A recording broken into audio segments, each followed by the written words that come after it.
Hereby calling the special township meeting of March 6, 2019.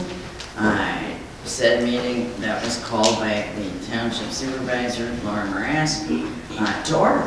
Can everybody rise for the pledge of allegiance? I pledge allegiance to the flag of the United States of America and to the republic for which it stands, one nation, under God, indivisible, with liberty and justice for all. Clerk Janice, can you take the roll? Assessor Moylan Cry. Here. Highway Commissioner Kazmierczak. Clerk Giovanni is here. Supervisor Morass. Here. Trustee Jones. Here. Trustee McKenzie. Here. Trustee Caraboda. Here. Trustee Schmidt. Here. Okay. First order of business is public participation.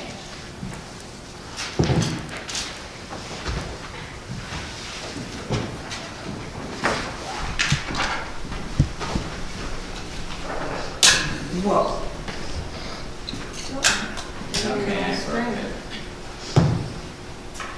Hi, my name is Donna Adam, and I'm a resident of Des Plaines.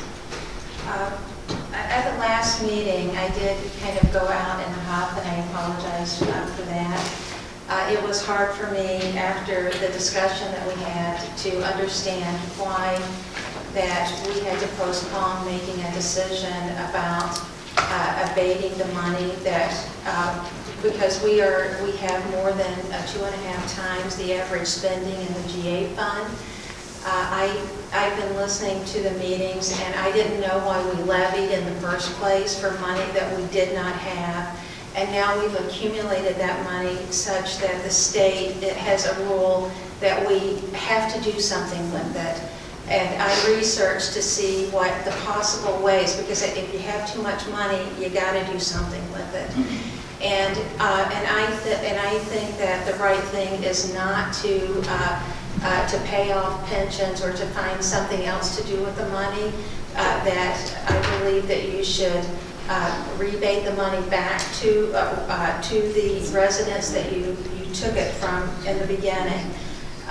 Because if the pensions that we have, if we do say that we're underfunded, we are very close. Last year, in the last audit, the funds gained $1.6 million, so they performed very well. I don't know, I haven't seen what it would be this year.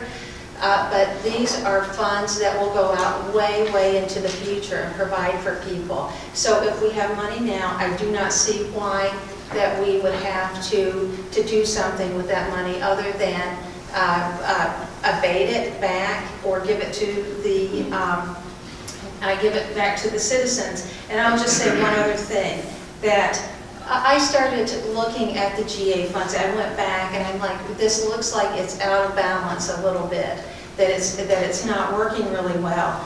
And per the audit last year, we gave $163,000 to those in need, which is a very good thing.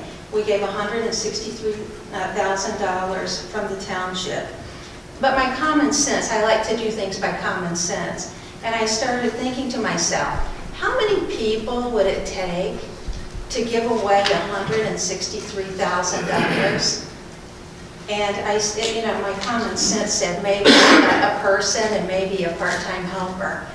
We have 6 people on payroll getting a pension to dole out this $163,000. That's why last year we paid these people $226 to give away $163,356. That's unbelievable that we would have that much salary to just give away that much money. And now we're in a bad position to have to say what we're going to do. And if we pay down the pensions with that money, our numbers are even going to look worse next year, because we will have paid into the salaries a whole lot more and giving so little back to those in need. Thank you.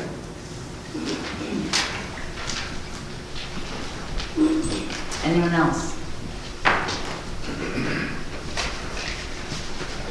And please state your name.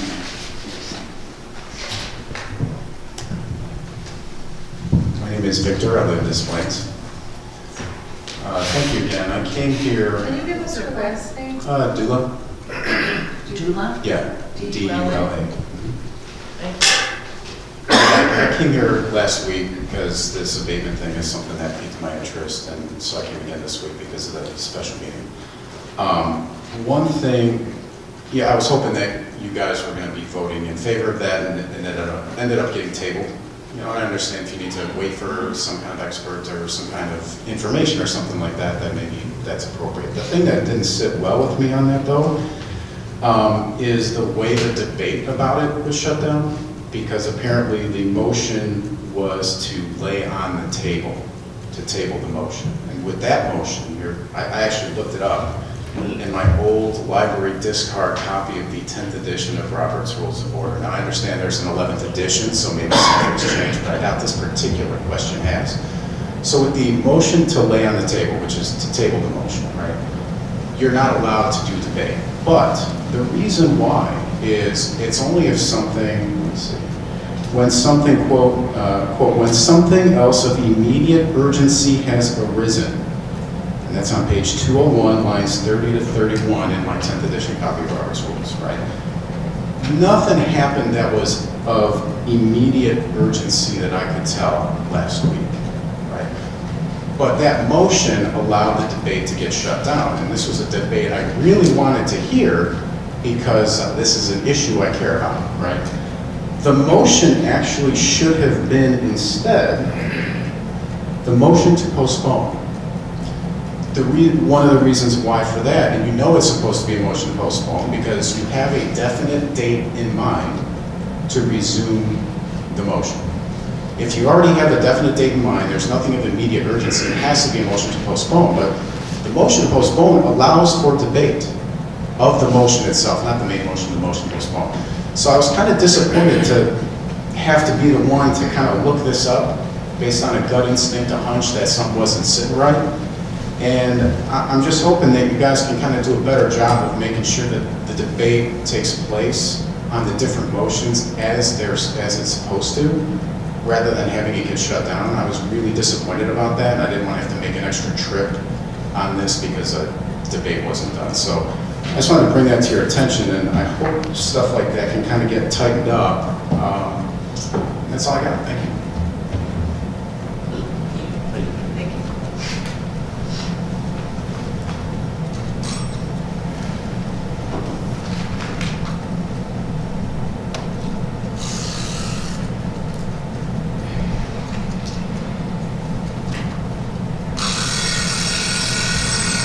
Meeting's over.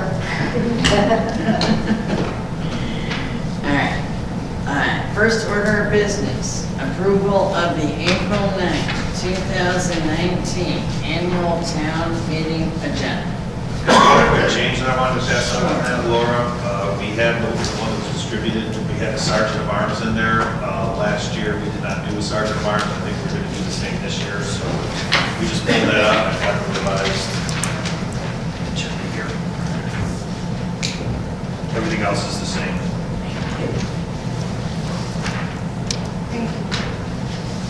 Thank you. We do need to add public comment to the agenda. Oh, right. All right, Pete, after Pledge of Allegiance, roll call. We need to add public comment, right? Add in public comment. Yeah. Okay, so, 25. yeah. The Pledge of Allegiance. After After the- selection of moderator and parliamentarians. No, No. before that, right? Or is it? Well, you can put it wherever you want. You want the other meeting, you want the beginning meeting. Oh, it's up to you, Pete. Yeah, it doesn't really matter. I suppose it would make more sense after the Pledge of Allegiance before the selection of the All right, moderator. so we'll make bid 2.5. Well, wait a minute, okay, so then you would, because at that point you'd still be in charge of the meeting, right? So you would have whatever. Sure. Okay, all right. And maybe recognize. Trustee I Stewart. would also add that if somebody wanted to make a comment after supervisor. I'm sorry, can you It seems we speak up? I should can't allow, hear. nobody knows what's going to be presented in the supervisor's report until it's presented. So if it was something that, well, it would be, well, first of all, this should be in the board packet prior to the meeting. So. Do you want to put public comment at the end, after new business then? Yes, just, Yes, before the adjournment, right? Yeah, that way if anyone wants to talk about anything at the end. I think most Yeah. townships have it at the end. Okay. All right, So so 5.5. for the two, and as I was saying, if, I think it would be wise to include the supervisor's report in advance of the meeting in a packet online. As we do in our normal board meetings. Did we do that last year? We did that last year. oh, Fine. This supervisor report is not the financial statements. This is my report, right? Their report, I can't- talks about. yeah. It's the annual financial report, it's not like No, a... this is not. No, this it's not. This is my report about, She might you know, not get it. introducing the people and talking about the departments. This is not the financial statement. So then where's the financial statement? Oh, because That's that's usually. that is a, that's a different meeting. That's a Financial different- statement doesn't have to be read anymore. Right, but it has to be presented, it doesn't have to be read. No, it's not. It doesn't have to be read, That's it will be April 2nd. distributed. Presenting in April 2nd. Right. It will be distributed before the meeting. Okay, Will so that be, so what's the question, do they need that in advance of the April 2nd meeting? if it's prepared, I'd like it to be online so residents can see it. Well, Which one? I don't have it all fully If the prepared. financial report is prepared. The It's financial, usually done on yeah. the 2nd of April.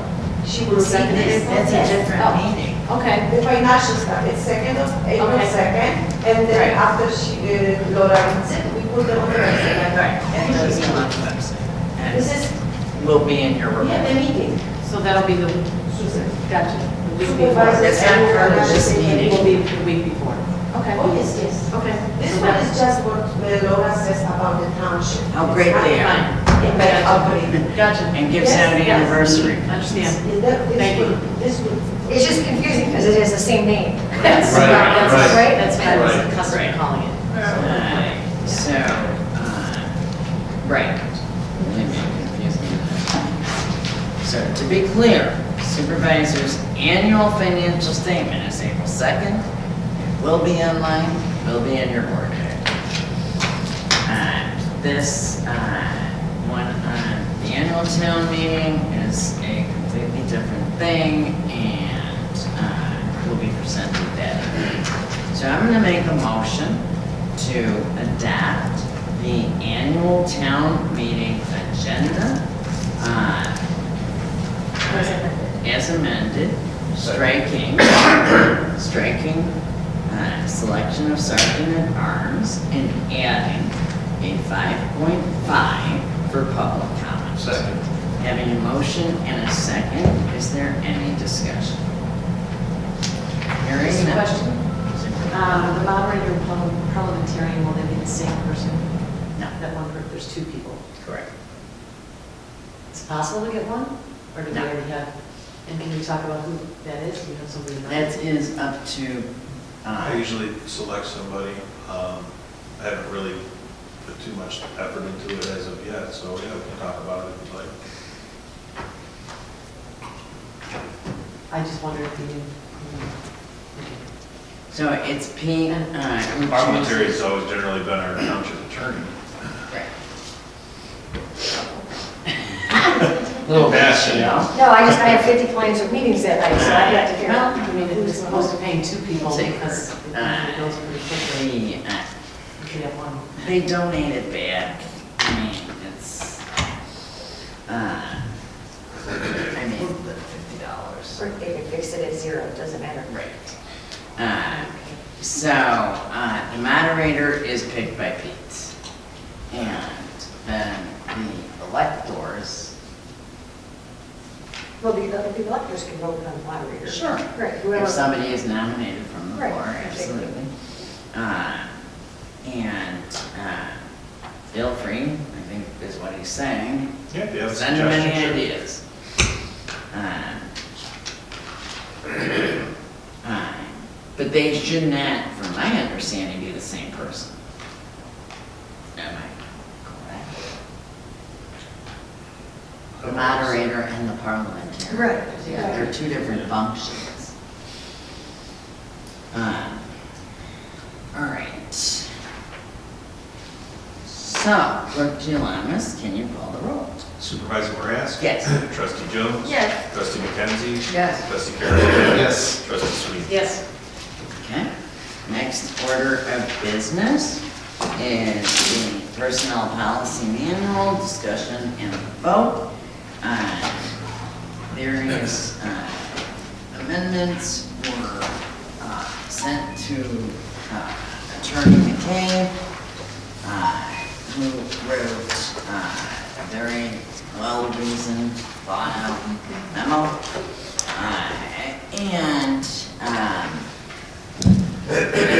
So my motion would be to accept the personnel policy manual with the amendments suggested by Bob McCabe. And the prior amendment that I had requested at the last board meeting.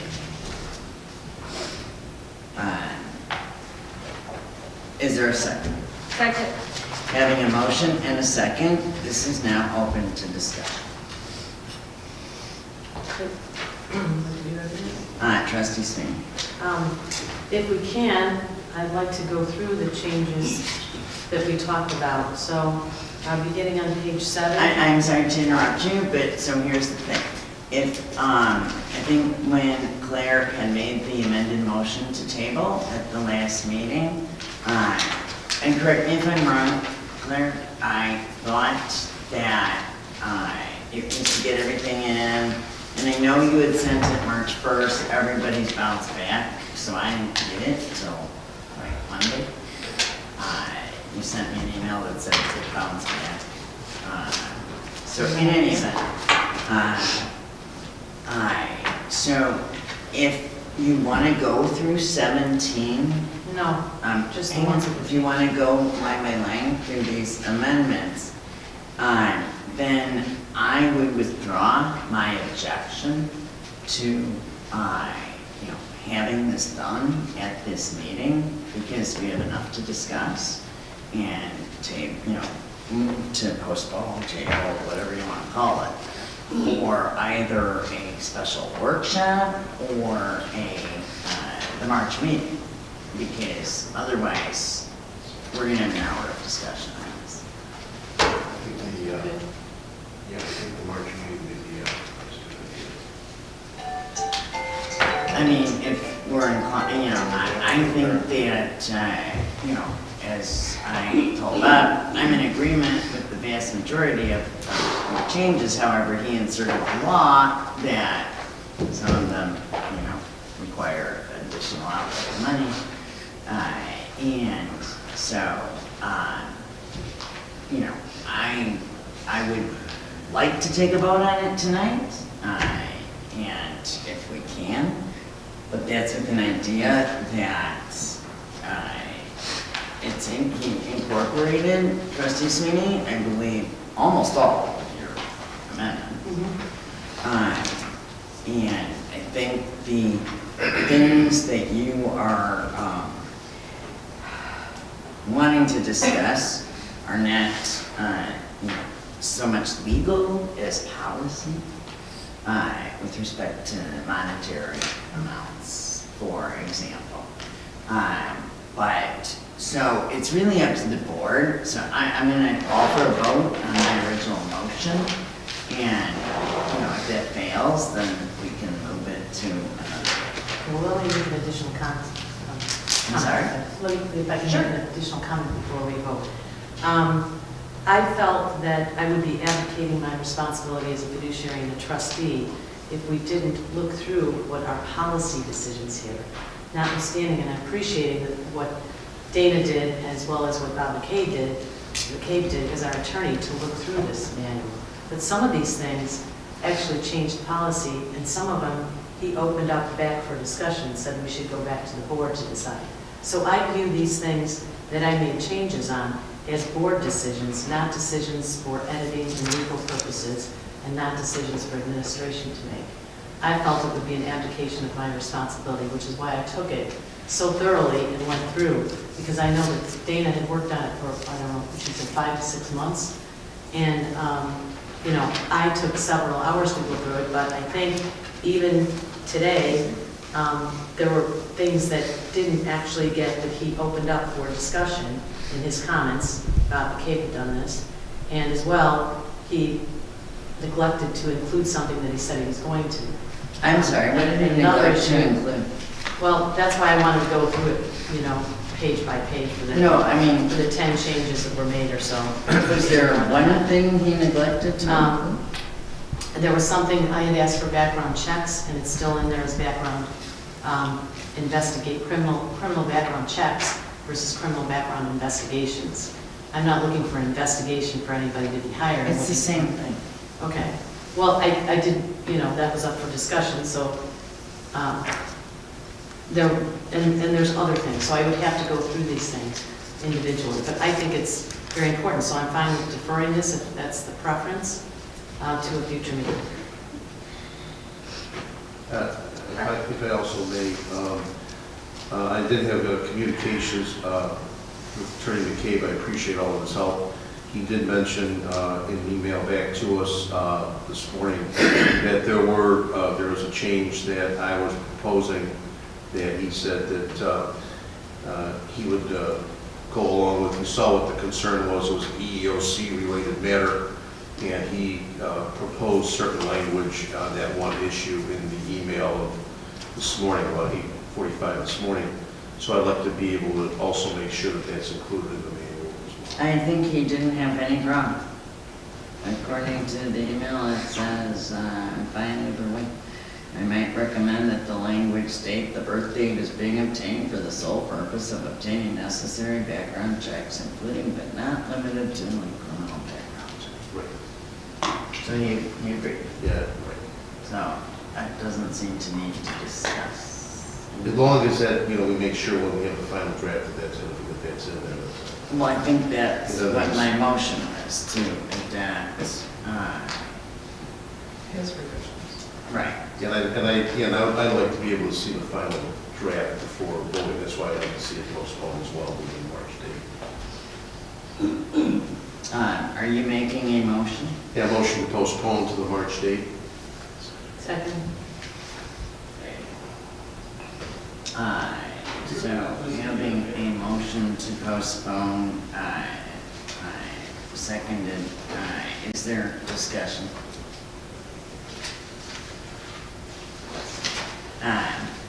Okay, so my discussion is this, that, I agreed to table it to this meeting because Claire was very specific about, everybody get their things in, and it was with the idea so that we are in compliance with the law. And so, we may want to pick a separate date if we're going to do that, because honestly, there's 17 points that trustee Sweeney made, so the March meeting has several items on it already. Carrie Lynn suggested a workshop. We can do that. Or we can pass it subject to, I'm discussing the motion to postpone. So, you know, we can postpone and postpone and postpone, so. What are you envisioning at the March meeting? I'd envision the March meeting, I think your inclination was correct about postponing, but I'd imagine it'll go pretty fast if we Why have either would a you special imagine meeting. that? Because with working with Mr. McCabe, et cetera, Attorney McCabe, that we'd be able to have the final draft on the force, I'm sure that. Well, that would be his final draft, but then, as trustee Sweeney has And then sure. numerous, He's already incorporated most of what I had recommended, so there's only a few other changes. there's 6. So, So that, it should be pretty fast, I would say. The gift, you know, that amount carry over of vacation days, there's several things that are, you know. I emailed him again today. Sorry? Yeah, I emailed him after getting his response. So I want to see what his response is. So, I think his so response was it's not his going to be original 17 response. things. So do you, It's going to be probably just several, maybe 7. do you think it would be, what do you think, it's just to the March date, or do you think you Well- want to go with a special date? I just, why do we have flies? It's like -7. Yeah, I think we This is can, we can do it I at the can't March imagine that this meeting. would take, more than a few minutes. The meetings, the minutes take about 45 minutes. All I know is that, to the response to the question, I think it's going to be pretty quick, so I think maybe we just keep it at the March meeting. And Attorney McCabe, he's very responsive, so I think that could. Do you want Attorney McCabe there? I don't know that it's necessary. Yeah. We'll get the final language back and. Yeah. So what you're talking about is, he gave legal suggestions, but his response on some of the things was, this is really a policy decision of the board. Right. So you're saying I I should don't discuss it with the board and then I will make the And change. so as the appropriate. point that I had I mean, discussed, the use of township vehicles, we're letting employees drive. he wants to strike that, and I Said that would be. think we all agree with Right. Okay. that. So I don't think that, I mean, we did all agree. Okay, but I didn't know the answer to how everybody on the board felt about it, because he said that should be a board decision, as he did with many of the things. So, I think if we- I agree with everything he said in his mouth. Well, maybe what we should do is if there are things that people don't agree with, maybe there's 2 things and we can just talk about those then. I mean, there's, right, I think there's very few left, that I still needed clarification on a couple other things that I emailed, I'm waiting to hear back from him. So, if we can just defer this to March, I really don't think it's going to be that big of a deal. looking at it. But I will reiterate that I think it's So you sent Very a important, change, because this you is sent setting a policy. clarification at 6:30 to him tonight? Is that the one you're talking about? yes.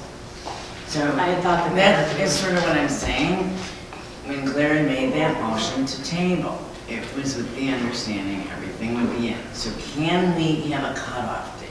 You know, I agree. Is that a possibility? I think setting policy is a big deal, it's not I just. know a it took personal a manual. year and a half. That's why, Dave, I Well, love then to give us agree a with couple you days to review that it it. will only take 10 minutes. It'll only take 10 minutes, so I would say motion to postpone to the March. I know that's what you, Wait, trustee McKenzie. so, I mean, I just want to know what we're doing, because Me too. when I read this memo, I was very pleased that Bob McCabe, incorporated almost all of your Right. well thought out, questions appropriately. And that the things that he didn't, I thought were also appropriately not changed, because they were, I think, changing policy, which would be a different proposal. So what I ask is, are the 6 or 7 things that are remaining, are they all policy changes? Because if they are, then they should be One I thought separate might be, requests of the board, not part of this policy manual, because we can pass the policy manual as is and make amendments if the board decides to change policy. I agree. I understand what you're That saying. was my point. So, there was, the first section, for example, there was language in there about, he said, I approve your language, yet there was nothing in there that was actually, there was something specifically rendered, mentioned regarding vendors, and then that wasn't in there. So I don't know if that was an oversight by him, or does he think that that should be a board decision we should talk about? There's not that many issues I agree with you, Claire. I think he's done, he answered, I would say, almost all of the changes that I thought were policy changes, and taking a stab at what I thought policy would make sense. It seems like he's agreeing with that. If you all are agreeing with that policy as well, it's a decision that I think each of us as individuals would vote on because it's a policy change. But I am not, if nobody has a problem with what I recommended as changes, that's great. There's only a few things left that I just think if we could get answers from him. so what I think Claire is saying is what I was saying is, we asked him to look at the legal portion of this, right? And I think he did like very well on that thing about background checks, for example. Said, for example, personnel files, that it wasn't necessary because it already says that. That we should strike the use of township equipment. I don't think anybody disagrees with that. Strike language on financial interest of the township as an employee. Nobody disagrees with that. Are we going through it? No, I'm just saying, I'm not sure. I think your big points were reducing the gift ban from 75 to 25. So, as Claire said, that's a change. that's a policy, that's not law. That's actually, there's a law that was. Yeah, but we're well within the law. Right, and that was within the law. Enunciated. There was nothing to address what vendors, if you're getting gifts from vendors, how much that should be. And we never had a discussion like why, that you could have entertainment of $75. I think that's high. I would like to have a board discussion about that. I think if there's the appearance of impropriety or conflict of interest, or you're getting money from a vendor as a public servant, as a public employee, I don't necessarily think that that's appropriate. So I think that's something that should be a discussion. Then I think we do need a workshop. I don't think there's that many issues to go Well, through. Whatever, I really don't. I think Dave's changing his opinion here. to try to get it done where it's complete, where it's all in front of us and it's complete, and we can look at it. Maybe that was the initial thought.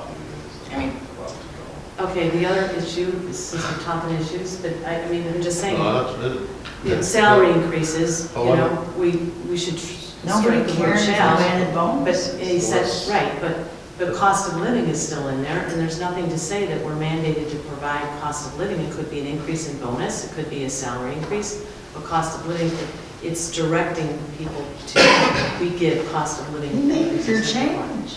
So, no, I not only asked to strike the word shall, I also wanted to take out the cost of living and add the word bonuses. It may be merit and not cost of living, so I don't see why it would have to be. No, in there, your changes especially because requested salary more. increases could include cost of living.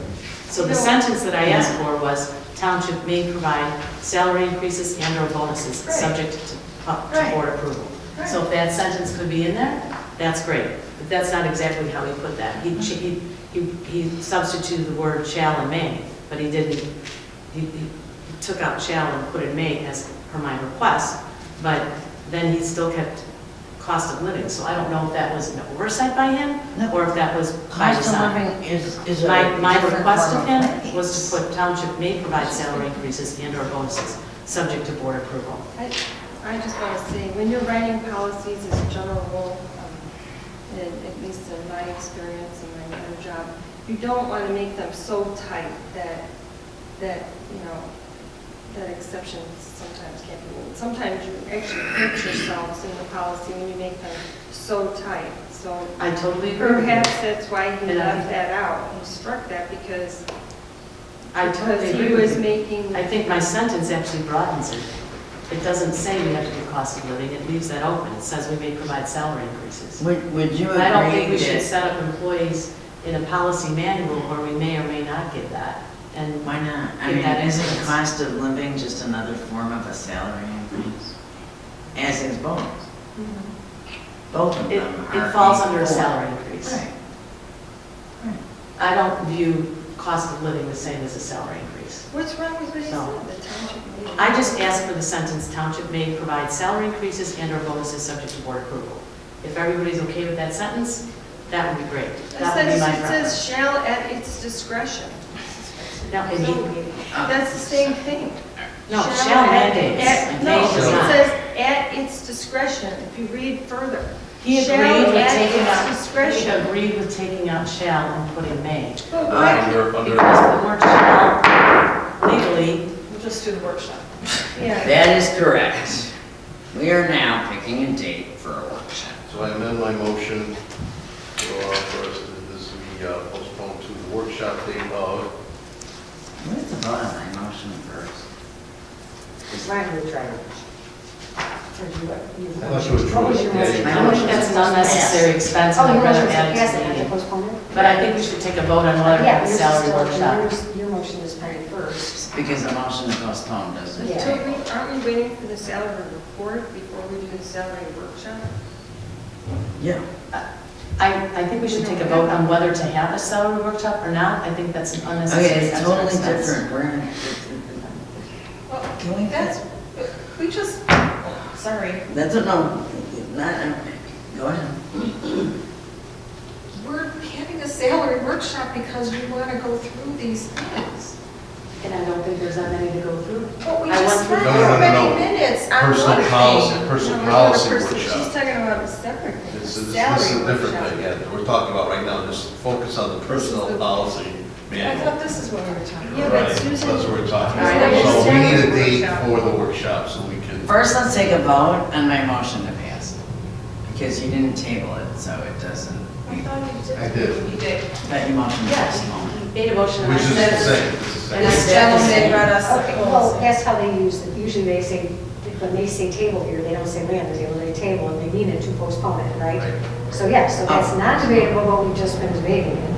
But do you want to, I mean, is there a specific date then? Yes, because we Most of take the priority. postponements is debatable. Alright, so, The motion was to postpone to March meeting. Yep. So there was a motion. But he's amending his He's motion to amending postpone. that. To the workshop. You want a new motion? Yes. To do it on April 2nd. when we're that here. was my absolutely next idea. I seconded it. Oh, but I'm not sure it can. Wait, what was That's that? Robert's rules of regulation. Oh, that's election night, our lawyer can't be here. and Well, it's Bob also could, kids' Bob work. could. Bob could, oh my gosh. That's great. Ah, Yeah, let's do it. No, we're not doing it at the end of the I'm one of those kill two birds, I thought it was a good idea, but I guess it's not gonna work. As love me.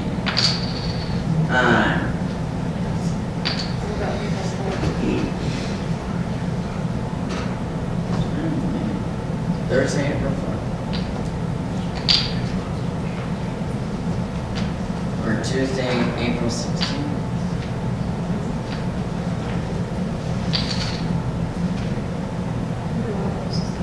Or Tuesday, March 26th. I would say Tuesday, April 16th. It's a Thursday. Tuesday. What is it? What was your March? The March date, we could do, subject to, attorney schedule, we can do March 19th, we could do next week, I'm not particularly enthused about that idea. We could do March 19th, we could do March 26th, it would be nice. Oh, that's our board meeting, so we could do it March 19th. I can do March, I can do it. Everybody good?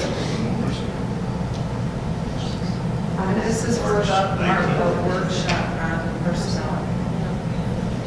That should work. And in reality, there's no difference, am I correct, Karen, then between a workshop and a special meeting? Or is it? I mean, a special meeting, anything could be on the agenda, the workshop is usually more focused, you know, topic. Right, well, we have a clerk, we have minutes, Right, it's a exactly. public meeting, all of it. So what time? Do we have a date, Sonny? We're looking at March 19th Everybody? at 7. 7? Is that good? Yes. All right, Dave, please re-amend your motion. Re-amend my motion to postpone, postpone to the specific date of March 19, 2019, at 7 PM for a workshop.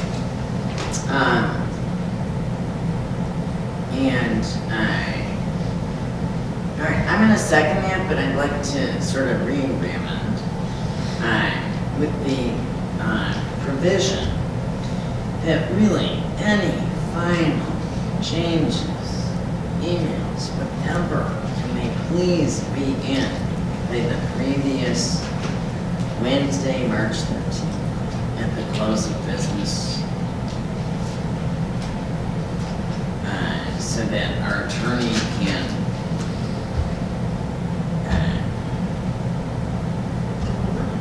yeah. Is that copacetic? And can we all be copied so that we all know what is wrong? Yes.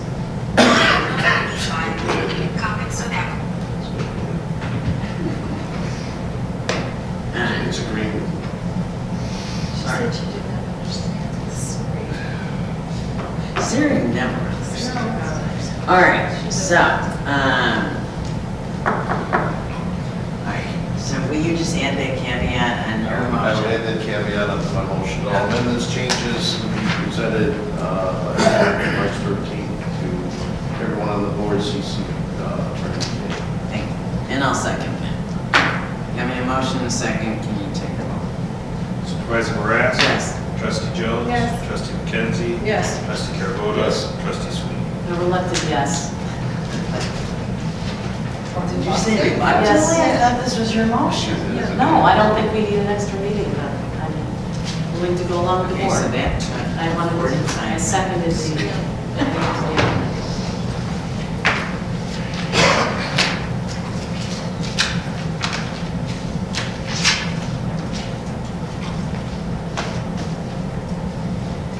All right, next, we have discussion and possible vote on any abatement amount for GA Town Fund, including but not limited to possible pay down of unfunded pension liabilities in combination or separately from any potential abatement amount between 0 and 100%. With respect to, you received by email, some information. I move to take from the table first, if I can be recognized, please. No, I haven't finished talking. Okay. I can't recognize. To talk about that agenda item, we have, No, I we actually had to declined remove from the table the original ordinance. I moved No, your to remove ordinance to is the table and here. present before the board the ordinance It's here. 2018-2, It's here. which has already been read into the record and seconded It's, prior to the okay, table. Susan, you are really, you're out of order. I haven't even finished my sentence. Why? I'm politely asking you, why is it okay for you to interrupt me in the middle of that? You want me to No, answer? I don't want an answer. That was a rhetoric question. And secondly, in answer to your question, your tabled items are right there, under Correct. B and C. But the order that I'm asking, I'm moving to take from the table, which doesn't allow for an amendment from past what was tabled. It's brought forth as it was. And then, if there are amendments, whatever. But it would be voted on, and you seconded it. I second, yeah. what it No, is. no, okay, so, You have to bring it forth from the table first. Yeah, that's what we have to do. no. When we get to that agenda. I put an agenda item on. I'm allowed to do that, Right. by myself. Without any second, I'm allowed to do I that. have So asked I at put an agenda several item. meetings, That what's is happened A. is, That is my agenda item. I understand, but that's not what's happening here is that. We're not even up to that yet. So it was tabled so that we could have more information. It was basically postponed to a specific date, which is today. And what happens is you play the ball where it lands. What you do is you bring it up off the table, and we play it from where we were at. It was read into No. the record, it's seconded, and that's where we're at now, is at the No, point of that's discussion actually- on that. we're not. Once it's brought off the table, which is We're- what Susan moved forward and was I saying. asked in the January meeting. Guys, do you want to just keep talking? That we, yes, I would like to, that we put this motion first before changing it and altering it. I just, for the record, as you all are fond of saying, I am ruling you out of order. You actually do not control the order of agenda item. There is absolutely nothing improper in this agenda. Our attorney participated in preparing this agenda, and it literally covers any possible combination of, as well as when we get there, previously to tabled ordinances, which are exactly as they were. I would advise that it's improper in that when you have to, when we get to the issue of abatement, we're back to February 26th. Okay, so and Dave, at the point abatement is where- one big, At the point where it's already been read into the record and seconded, and now it's time, and now it's off the table, and we're back to that position for discussion and vote. You don't have the floor. To go ahead and say, hey, look, Would you like to I made amend- another agenda item, and I'm putting that in front of it, when we're talking about the issue of abatement, steps all over the abatement ordinance that's already before us that was actually tabled for the specific date. no, it doesn't. So we I get concur. to the abatement. Well, okay, but our attorney does not concur. I'm We have just- two separate issues. We have an issue of an abatement, and we have an issue of the unfunded pension liabilities. Those are two separate issues. Right, and They're the commingled, the supervisor like we're contacted making one me, dependent upon another in the way 4A is. and the supervisor That's why I'm contacted asking me you about vote the on 4B preparation first. of the, you can vote on 4B first, but the A Have item is discussion. the informational item.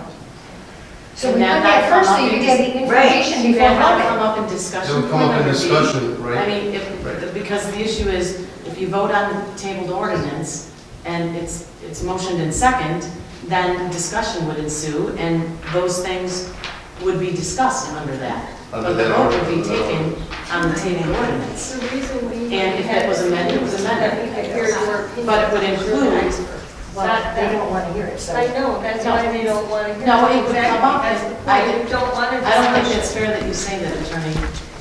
Well, the stuff that I have to Because it's say not- as far as it's not that I don't want to information hear it. well, it is because I wanted to put on here the discussion of all possible things, so I could give you all the information. And you're saying, no, no, no, we only want you to talk about information related to 100% abatement as presented in the ordinance, we don't want the other stuff.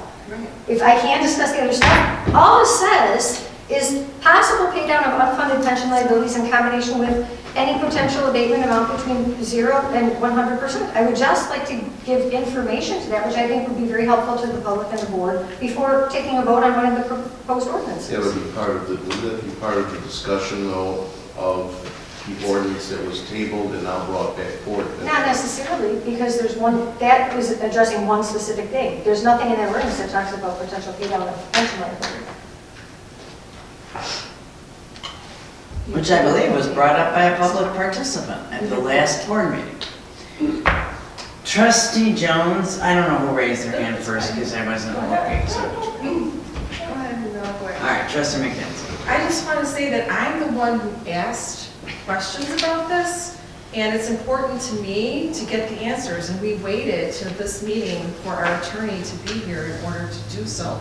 I don't quite understand, and maybe you can enlighten me or explain to me why you are objecting to getting information and what the timing of a vote, why is that something that you care so much about? If I can, that discussion should take place. Well, I'm Absolutely. asking Susan, she's the one who's objecting. On the ordinance itself. I think there's two issues here. There's the abatement issue and there's the unfunded liabilities issue. Okay. And right now, they're co-mingled. as one depending on the other. And I think you can No. abate and take the motion that No. was tabled, that was postponed, and you can decide to abate, and you could have a separate discussion about what these unfunded liabilities are. That's my issue. That's why I asked for that to be brought forward. Okay, since I was the one who's asking the questions, I view them as separate issues, and they can be done simultaneously Or or separate. separately. So I don't think one is necessary to be done before the other, and I don't think one being done says the other can't be done in the future. It doesn't have to be done today, it doesn't have to be done next month. There's no due date for this, it's a possibility, it's just a tool. So I don't think that they're connected. I mean, they're connected in the way that we're trying to figure out how best to be fiduciaries of our township's money. That's it. So, I mean, I know I did a lot of research, and I know you did a lot of research.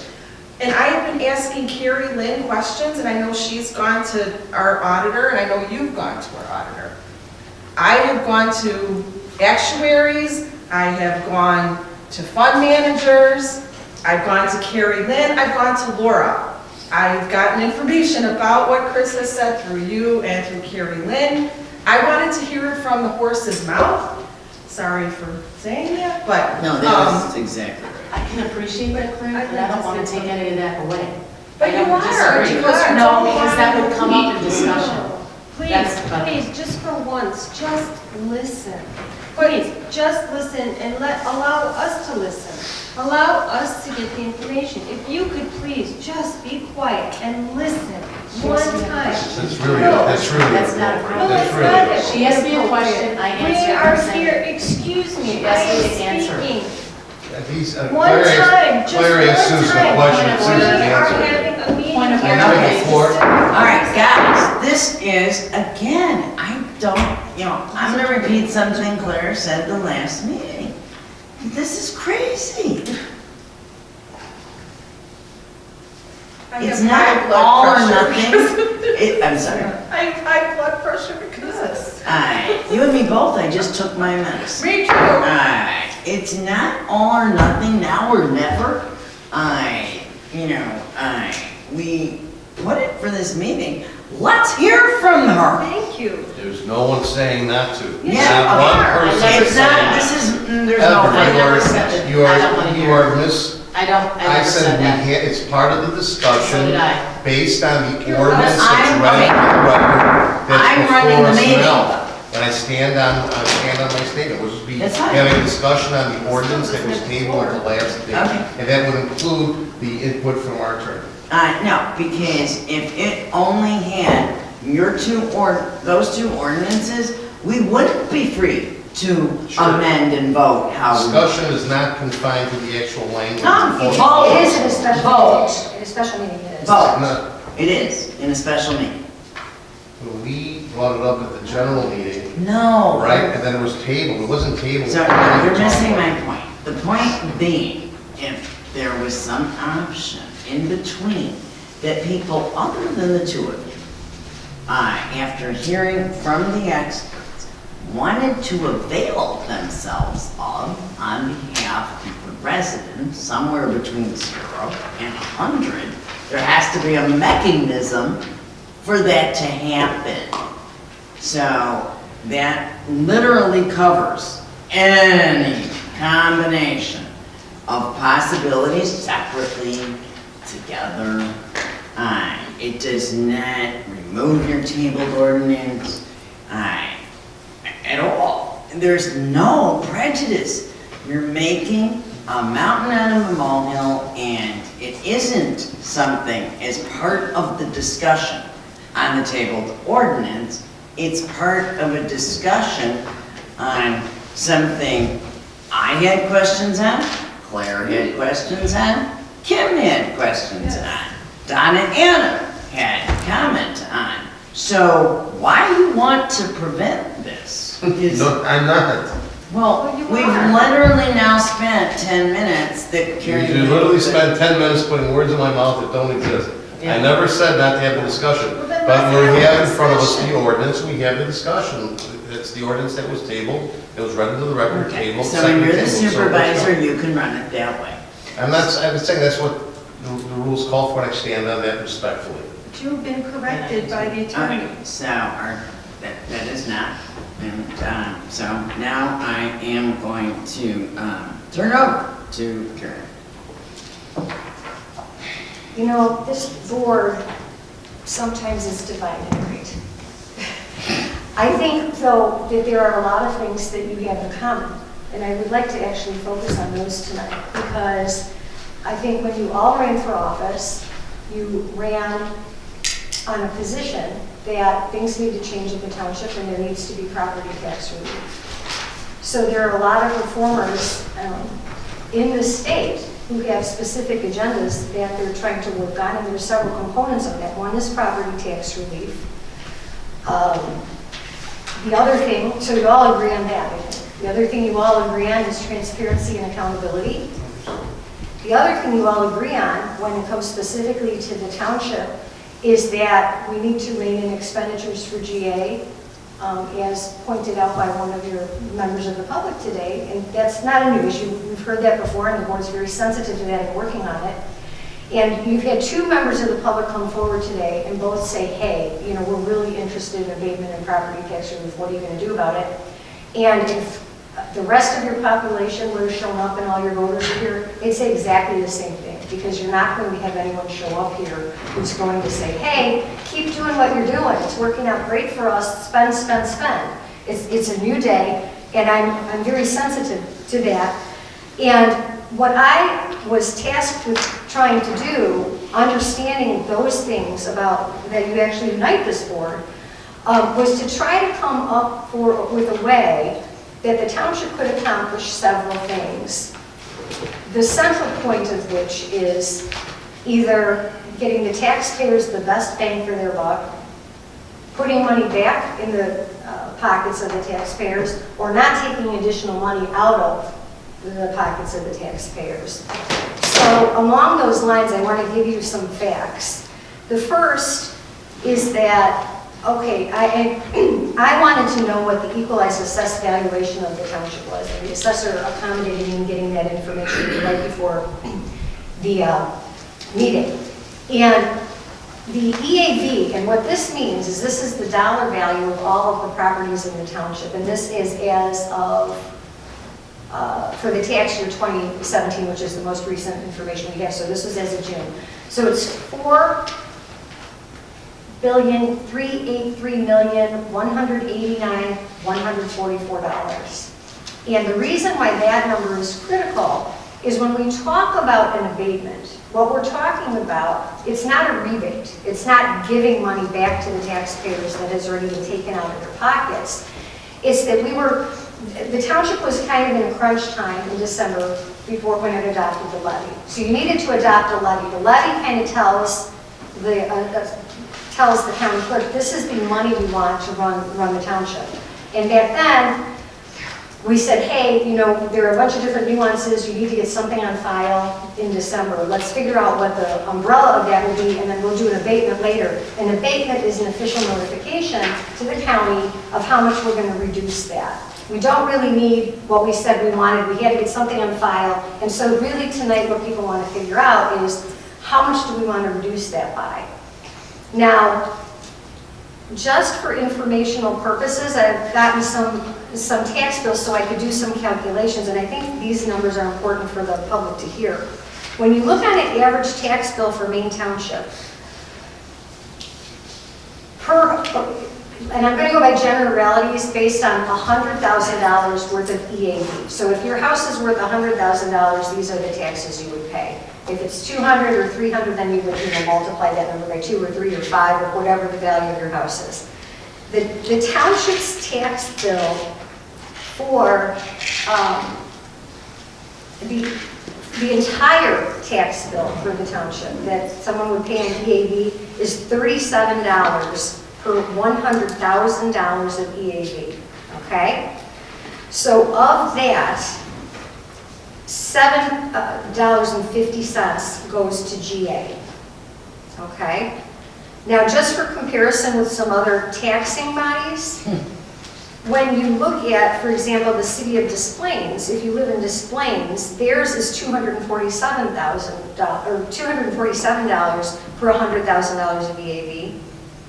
And the combined school districts, college, educational institutions is $1,362 per $100,000 of EAV.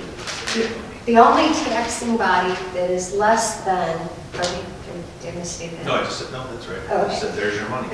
Right, right. And so the only taxing body that is lower as far as the amount that you have to pay for EAV is the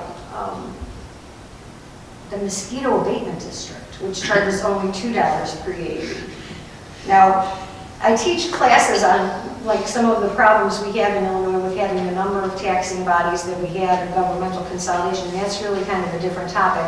But that kind of gives everybody a perspective of some of the different taxing bodies that we have. And the Des Plaines Park District is roughly $100 per $100,000 of EAV. So when we talk about abating 100% of the proposed, the levy that we put on file for GA, that would result in about a 9% property reduction for taxpayers per $100 of EAV. So that's what we're talking about here, okay? You would multiply that obviously if it's worth higher. That's what we're talking about as far as giving money back to the taxpayers, so we can kind of put that in perspective. Now, in addition to the board wanting to actually listen to and be accountable to the taxpayers, the other thing that everyone knows and is working on is this potential thing about liability for tax rate rejection cases. Because while there was a new law that's passed that says you can't have more than 2.5 times the amount of what your expenses are, there was a statute passed last year that says that, but that wasn't really a new law because that law was really just a statutory codification of what the courts already said. So that really wasn't new. But it did kind of cause that issue to come to the forefront of townships since townships started doing the calculations and said, you know what, we really do kind of need to pare back. And that's how this abatement came forward. Why don't we abate it? Well, in trying to figure out what is actually the best way for us to give money back to the taxpayers, I looked into a couple of different things because the other thing that there's a clamor about is pension reform. And there are currently about 7 bills pending in the General Assembly trying to get a grip on public pensions. Now, townships are fortunate in the sense that while pensions are a very sore subject in the public because a lot of public pensions are much better funded than people's own private pensions, right? And townships don't have the ability to say, we don't want to provide pensions for our employees. They're statutorily required. Townships are lucky because the pension that you're obligated to participate in is the Illinois Municipal Retirement Fund, IMRF, which is very well managed and historically over time has had a great rate of return. That is, it puts you in a much better position than a lot of our municipal clients because they participate in police pensions and the downstate police fund, and they're having some problems. One of the things we have to worry about going forward in looking at this legislation that's coming up is we don't necessarily want them to lump townships in with these other pensions to bail them out. So keep that in mind when you go down on legislative drive-down day and things like that. But in looking at this, there is an option to pay down 100% of the evade 100% of the liability. As your attorney, I'm not in favor of that for a couple of reasons. One, I don't think it provides the taxpayers with the most relief that they could be getting unless you combine that with a pay down pension. And second, it doesn't help us. Can you say that again? You're not in favor because? So the first, oh man. Sorry, you said not in favor. I'm not in favor of that for a couple of reasons. So the first is it doesn't totally insulate us from liability on tax rate rejection cases. Okay, so it doesn't fix our problem. We still have a problem. So we're not actually giving property taxpayers enough if we only do that. The second thing that worries me about that is that there is currently legislation in Springfield proposing a property tax freeze, which would freeze our levy at what it is this year. So if we levy nothing, we're then frozen in at nothing, which I think is a little bit scary. And the second thing is, if we impose, if we do a 100% abatement this year, we have to go to the taxpayers next year to do a truth in taxation hearing as to why we're raising their taxes. So, but I'm just the lawyer, and you guys are the policymakers. So I just want to give you some facts so you can make the best informed decision. And I think if the public has these facts, they might understand some of these things a little better too.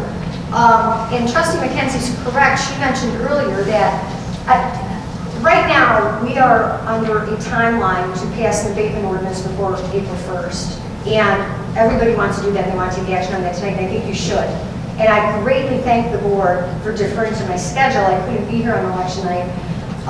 And I had information that I just wanted to share. I didn't want to do that piecemeal with emails because I wanted everybody here to get the same information. So if anyone's questions are out there, I'm here, and the auditor adjusted his schedule so he could be here, so everyone can kind of have the same information. Now, one of the things that I sent you was a spreadsheet. And does everybody have that? It was a spreadsheet of different alternatives. If you didn't print it out, I can pass it down. Does everybody have it? And I'll talk about that in a minute, but I want to just shift to kind of paint the pictures with respect to what the pension issue is. Because this is another thing that really got convoluted. And even for people that work in this area a lot, like me and the auditor, we had like a 3-hour conversation like 2 days ago where we were making each other crazy over it. Because you have you have several different documents that talk about the pension. The one I want to talk about first is the document that I emailed out yesterday to the supervisor to get to everyone that I got from the auditor, and it came directly from IMRF. And what this is, it's the way that IMRF determines whether or not you have an unfunded pension liability under GASB 50. Now, I have the potential of causing all of your minds to numb by talking about this, but there are different financial reporting obligations, and there are different financial reports that talk about different things. So GASB 50 is the one when I called IMRF a week and a half ago and said, what is actually Maine Township's unfunded liability? Those are the figures they gave me. And the figures, if you have that sheet, and let me see here. All right. So it says at the top, pension plan, it says GASB 50 disclosures, it says employer 00417 regular plan, so that's Maine Township. The auditor, first of all, just to clarify, this document is it's already going to be obsolete in a matter of weeks because IMRF, this is for 2017, okay? And this is the document given to the auditor when he was doing our most recent report. IMRF is in the process right now of recalculating everything based on last year. And what they are going to do, what they'll have at the end of March is the updated figures. But if you can see the little starred portion here, it says funded status and funding progress. As of December 31st, 2017, the most recent actuarial evaluation date, the regular plan was 76.75% funded. The actuarial accrued liability for benefits was $5,980,646, and the value of assets was $4,590,104, resulting in an unfunded accrued actuarial liability of $1,390,542. And then it talks about the covered payroll for that and the ratio to the unfunded liability. A little further above on the document, under funding policy, you'll see what it says is the employer annual required contribution rate for calendar year 2017 was 12.03%. So that is the percentage that you pay on a monthly basis to IMRF when you multiply that times your payroll, okay? Now, that is annually adjusted by IMRF. It was adjusted so that in 2018, it went down to 10.66. So that would be the figure you would see now. So that comes up with some of the calculations, which it's a little over $200,000 that you pay on an annual basis to IMRF, and that's how that's calculated. That's where those figures come from.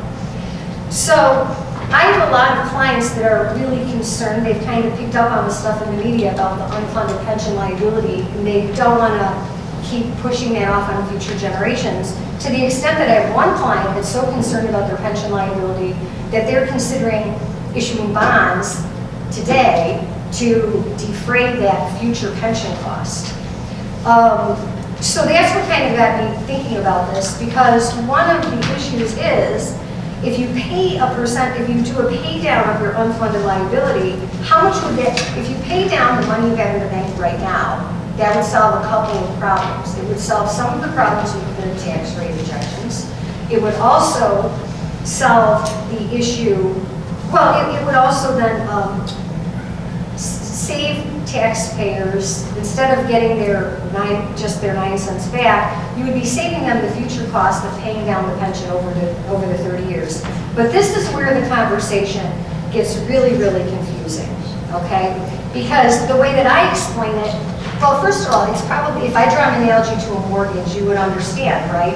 If you take out a mortgage and you're buying a house that's $300,000 and you're taking out a 30-year mortgage, you're going to have interest in there of whatever the amount is. So your loan might be for $500,000 for a $300,000 house because of the interest on that. And when you have your mortgage payment, it builds in the interest. So when you're paying your mortgage every month, you don't write a separate check out for interest. It's you usually get a bill that says principal and interest, and you're paying that down on a monthly basis. But if you get $50,000 to pay down your mortgage, and then you had an actuary recalculate that low amount, obviously your monthly payments would go down, right? So the question I called IMRF and asked them is, if we did a $400,000 payment from GA, which is let me just clarify, you can't pay down pension liability for all of township employees from GA. So what I was looking at was the pension liability for GA employees, which is something like $386,000, and I just rounded it up to $400,000, okay? So if we paid down $400,000, what would that do to, first of all, the current employer contributions to IMRF, but also, what would that do over the 30 years as far as saving taxpayers money? And the first part of the answer, and I'm so sorry, but I mean, we would need to get an agent from IMRF here. He said like the current 10.66, it would reduce that by somewhere between 2 to 4 points on your monthly calculation, okay? But he couldn't give me a rate because they're in the process of calculating your new rate for the next tax year anyway. But so whatever it would be, we'd have to subtract that out of it, and they won't have that number for a couple of weeks.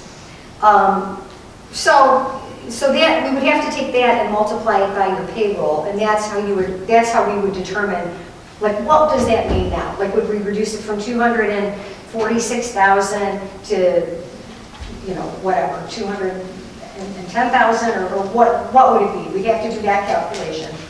But the second savings would be the amount of that accumulated thing over 30 years, what we're paying on the $400,000 that we wouldn't do. And it's so complicated.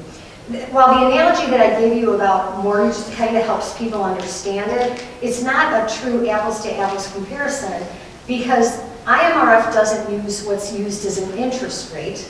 So even though they do, like for our purposes of audit report, have an interest figure there, they call it a discount rate, okay? And if you look at the sheet that I gave you, for 2017, the discount rate was 7.50, which means when we pay money into the pension they invested for us, they're expecting, and they were expecting in 2017, a 7.5% rate of return. If it comes in over that, we get any excess in our investments credited back to our account. If it's lower than that, whatever is lower than the 7.5 anticipated rate of return is added to our liability. okay? And that figure changes every year. So, for example, this is 2017. 2018, IMRF lowered their rate of return to 7.25% because it was not a good year. So that's already going to show that that was lowered. Now, last year was a really bad year, according to IMRF, and that's what they're in the process of calculating right now. So we don't have the figures yet, we'll have them in a couple weeks, but the number of our unfunded liabilities is going to go up because the market did not perform as expected, even for a well-performing fund like IMRF. So that unfunded liability that's in here of, what was it? The 1.390542, which was 76% funded, it's going to go down because the market went down, okay? So what that means is that when they redo the actuarial fluctuations for the next 30 years, it's going to shift next year. But of course, when the market rebounds and comes back, I mean, it's a pendulum, right? So it's always going to change. When I asked him, okay, so I don't mean to stop you, I just want to make sure I heard you correctly. You're saying that actuarially accrued unfunded liability of $1,390,000 is going to go down? That's what you're saying? no, I'm So saying the there's less percentage, unfunded. the percent funded is going to go down. So right now, it's 76% funded, but the liability is going to go up, so the amount that we're funded is going to go down. So we're going to have a higher unfunded liability So next it's year. going to be more than $1,390,000. Right. Right. According to this. Yeah, and if it's a good year, it's gonna like swing the other way. So what I'm trying to find out is if you pay down $400,000 of the pension liability, what kind of tax relief does that provide to the taxpayers? And I'm not an actuary and I can't calculate that. I tried to get IMRF to do it for us, and the guy was like, "Sorry, you have to like get your own." That's like one of life's unanswerable questions, but that's one of the things. Since we're not going to vote on this issue of refining the pension liability tonight, that's one of the things that you should at least think about. We need to quantify what that number is. Maybe what we have to do is get an engineer to do it. Maybe the number comes back and the answer is, you know what, you're better off not doing that. You know, but that's one of the unknowns we really need that's still out there. So with these factors in mind, I did a chart which had kind of a bunch of different possibilities. Like, okay, what if we do 100% abatement and we pay down $400,000 in pension liability, and we have calculations for that. What if we pay down $300,000 of pension liability, $200,000, so forth. And then I also did, what if we do a 75% abatement instead of 100% abatement? Because that goes to my concern about, the property tax freeze, and also keeping in mind that if what we're trying to do is really give the property taxpayers their most money back, what is the way to do it? You know, there might be, maybe what we do is pay down more of the pension. And I wasn't at the last meeting, but I heard that there was a concern, like, well, if we pay down the pension liability, that's just benefiting a few of the employees who are benefited by the pension. That's not really benefiting the township as a whole. I don't know if that statement was made, but that's not actually correct if made, because the unfunded pension liability is to be borne by the taxpayers. It's not borne by the employees.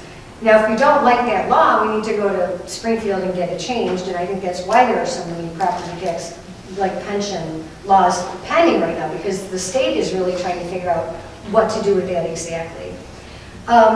So this just shows the different scenarios as to those combinations. And if there are other, combinations that we wanted to do, we can do that too. But I don't think that abating 100% of the levy by itself actually gets you where you need to be. And while I normally wouldn't talk about potential liability in a tax rate objection case in a public forum, this board does that frequently. And I know the taxpayers are concerned about it, so I want to address it publicly because we're actively trying to mitigate any liability to the township to do that. So the closer we get to a number that is around 1.6, 1.8, because the numbers that I've included don't include next year's possible levy. That's kind of where you need to be. So Okay, the other thing I probably should talk about then is you have all these different documents because it seem like if you want to know about township finances, the most logical thing would be to go look at the audit report? Doesn't that seem like that would make sense? Unfortunately, different reports measure different things. So when you see this pension funding report from IMRF, it looks a lot different than the numbers in the audit report. And that's what Chris the auditor and I were trying to figure out. Like, well, if we're talking about the same thing, why are we talking about different figures? And part of the reason is, and Chris, feel free to cut me off if I'm not saying this accurately, the snapshot of the pension that is provided in the audit report, the annual financial report, talks about if the township were to dissolve today, what would our cost be to pay off today's pension liability? That's what it measures. IMRF's report, on the other hand, measures what is our liability if the township's going to continue to stay in business and we have to pay out our pension obligations over time. So that's why it was really confusing. Like, one of the things that Trustee McKenzie said is, well, look, we're like 93% funded when you look at this report. And that's true. When you look at, if we were to shut up shop today, that's what we would have to pay. We would have only 7% to pay. But that's why it's so much different when you look at the unfunded liability, and that's why IMRF says it's 76%. So that's why there's a disparity.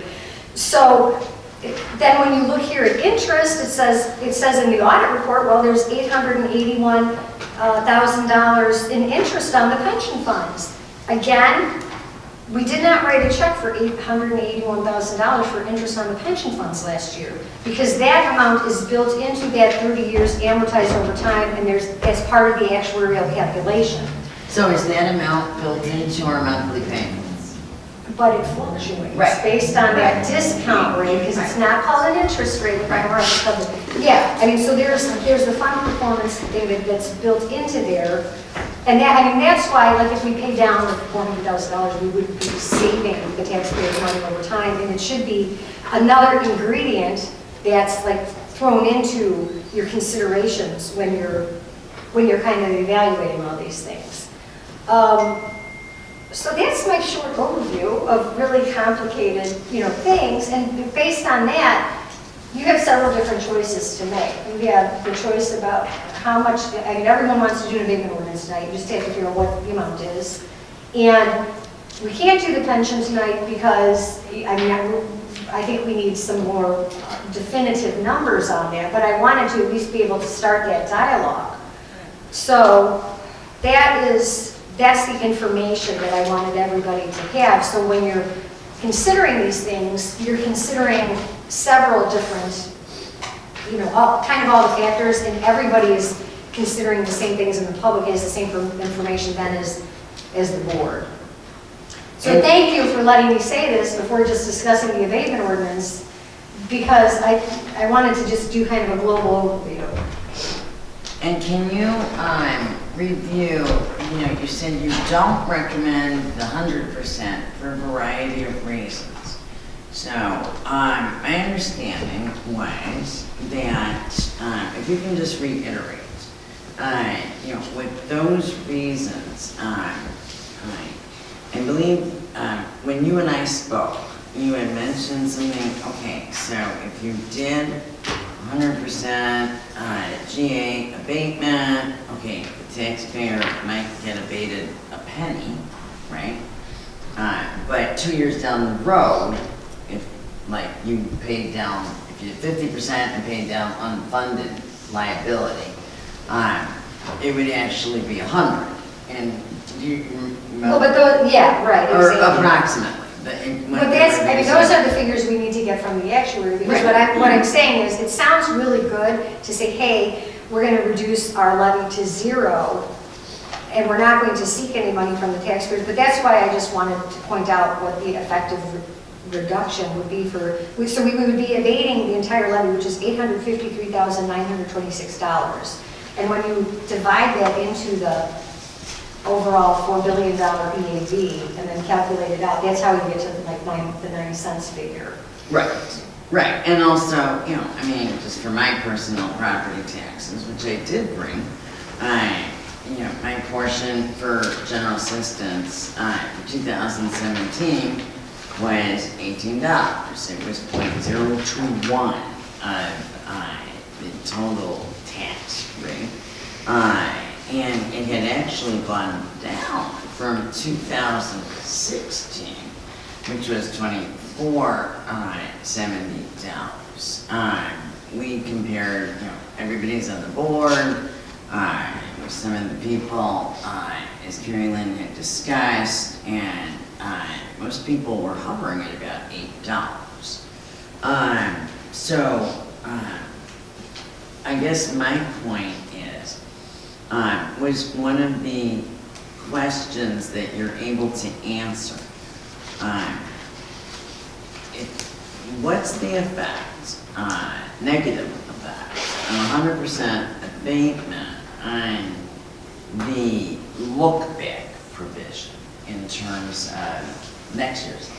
Well, there's really only two, there's not that much negative on it because you have that provision where you can look back and you, over 3 years, and you can still levy whatever the highest of your last 3 years was. Which would be 2016. Right, but it would be definitely over the 1.05. Right, so you have to do a truth and taxation Right. period because you would be raising taxes next year. Right. You're raising them because Right. they were zero the year before. Right. But my concern is, it still doesn't go to the issue about, you're still going to be overfunded in GA with that unless you. Well, just- that was what I'm getting to. So even if you abated 100%, it's not solving the issue. So some portion of reserves, I think, Joe Egan has said this, and many people, some portion of this reserves needs to be employed. This is not, whatever you feel philosophically about pensions, it's an obligation we have to from the way I understood it from Carrie Lynn, if you pay down, you're locking in, and whatever it is, you know, whatever the actual, the 7.25. I mean, if we paid down tomorrow,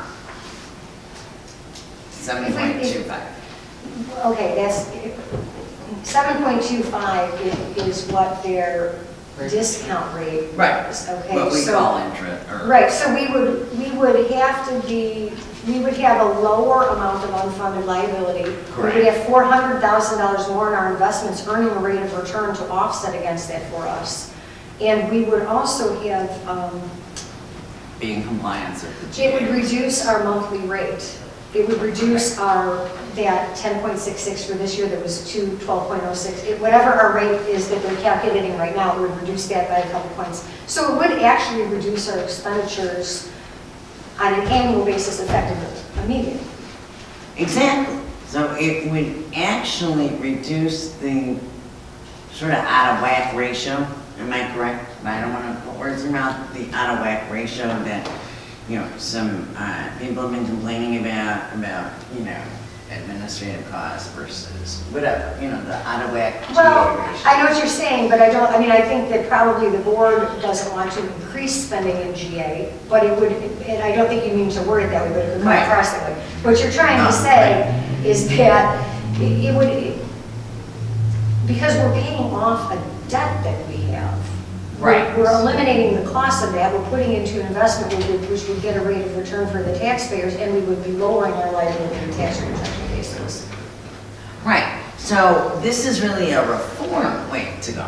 Would that be a fair statement? I mean. Well, that's what I was trying to do, because everyone is kind of clamoring for, Pension. right.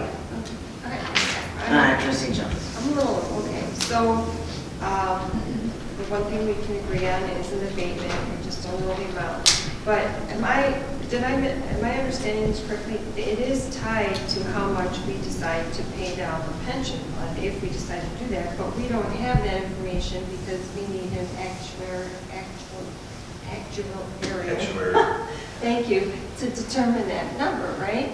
So then, how can we really determine with a great deal of certainty how much to actually abate, given the unknowns such as that number, which I was just talking about, the pension actuary number, and the property tax freeze that, they're talking about next year. Yeah, well, that's a good question, but the two are not necessarily tied together. I mean, you need to consider them together because, I mean, if the amount is providing the most relief to the taxpayers, there's different ways to do it, but there needs to be action on this pretty quickly because before April 1st, you need to do the abatement. The pension, we can pay down any time during the calendar year. Yeah, okay. But I what Kim understood is saying, that was right. sort of what I was saying earlier, is that it would be somewhat, I mean, these are my words, fiscally irresponsible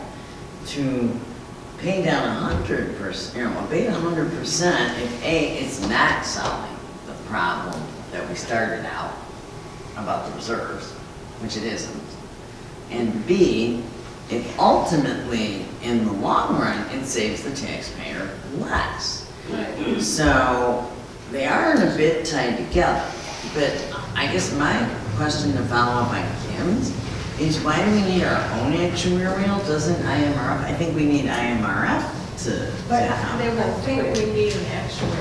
Yeah. Right. Because IMRF does it for, I mean, they hire actuaries to perform Right. the calculations for IMRF, but they're not going to do that for a theoretical calculation that we want them to do for our benefit. So the question is, where's the sweet spot as far as the abatement? I think that Where- what you were recommending was the 50 with the 400. Well, I was thinking 50 and then some kind of a pay down. And the reason I was doing that was Right. because I think the ultimate goal here is actually taking a longer view instead of a short-sighted view, right? And you guys don't want to do property tax relief 1 year. You want to come up with a systematic rate to reduce taxes on an ongoing basis, right? So I think a more measured way to do that, because if you abate 100% this year, then we're going to have to get back a portion of that next year. If we abate 50%, we've now lowered it, and maybe we can consistently lower things so that the net impact is that you're operating where you want to be instead of going like this, I mean, so, because, and again, these are like the conversions of very many difficult financial principles, and I'm trying to explain them in a way that everyone understands them. With the taxes, you look back over 3 years, and you can go by the highest of the past 3 years. So if we abate 100 and then come down, and then raise it again and come down, I mean, we're skewing what our 3-year look back is over time, right? I mean, so if we reduce it so that we're going to standardize our levy and just lower it for the long term, when we look back, we're not hindering our ability to actually get taxes when we get to the point where we need them. The property, I mean, if we can then communicate to the taxpayers what we're doing, and that, look, this isn't an isolated one-time thing where we're saving you 9 cents on your tax bill. This is actually a comprehensive scheme because we hear what you're saying, and we want to address these things globally. I think they would understand that message. Right, so we're trying to do the pension pay down, unfunded pay down, with the abatement in concert, because that would, the combination of the two would save the taxpayers the most money.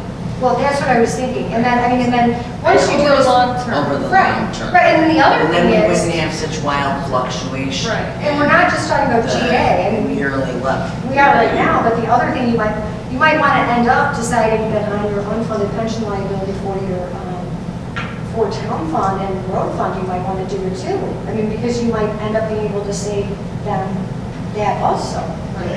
Right. Interrupt 1 second. I mean, if you pay down the liability, you're obviously not decreasing your reserves, right? You're not gonna spend that, Yeah, right? exactly. And then going forward, we'll decrease our expenditure because our contribution rate will go down.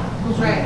So you're saving on both ends. Right. Reduce the reserves, right, and then reduce the contribution rate, which then would then reduce expenditures. Obviously, that's what the board is trying to do. So that would, kind of solve that problem. So I guess my question is, what's the downside Of what? of of doing this? Well, actually, the most significant downside is the education component of it, okay? Because what I just spent, 35 minutes telling you, try to convey, you're fortunate you have concerned residents in town who actually listen to these things, but you're gonna have people say, well, why didn't you give back 100%? And to try to give them bullet points explaining everything that I just explained to you, tell them to turn on this meeting and watch it. But that's the most significant downside, that you have some people who are going to say, they're not gonna understand what I just told you about, that the school districts actually are the ones that are part of the problem, and that Springfield's a part of the problem, with the pension stuff.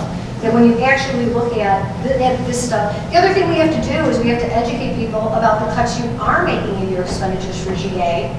Because you could have someone come back and say, well, you guys are spending crazy amounts in GA in, just what she said, which is exactly true. Crazy administrative costs related to the amount of benefits being expended. So what you don't want to do is raise those costs, and this is actually going to be another expenditure out of that fund, but it's to defray, it's actually with the taxpayers' interest in mind. So that's the downside, just that perception. To not correct that, but it's not an we need to put a line item, if we did something like this, you have to put a line item to pay it. Just to process the money out of To process the reserves. money, and it would go the next day or whatever, so it'd be an in and out, so that you can use the reserves. Can I recognize Donna again? She has a question for you. I just had a question that, You want to come up? Come up here. Thank you.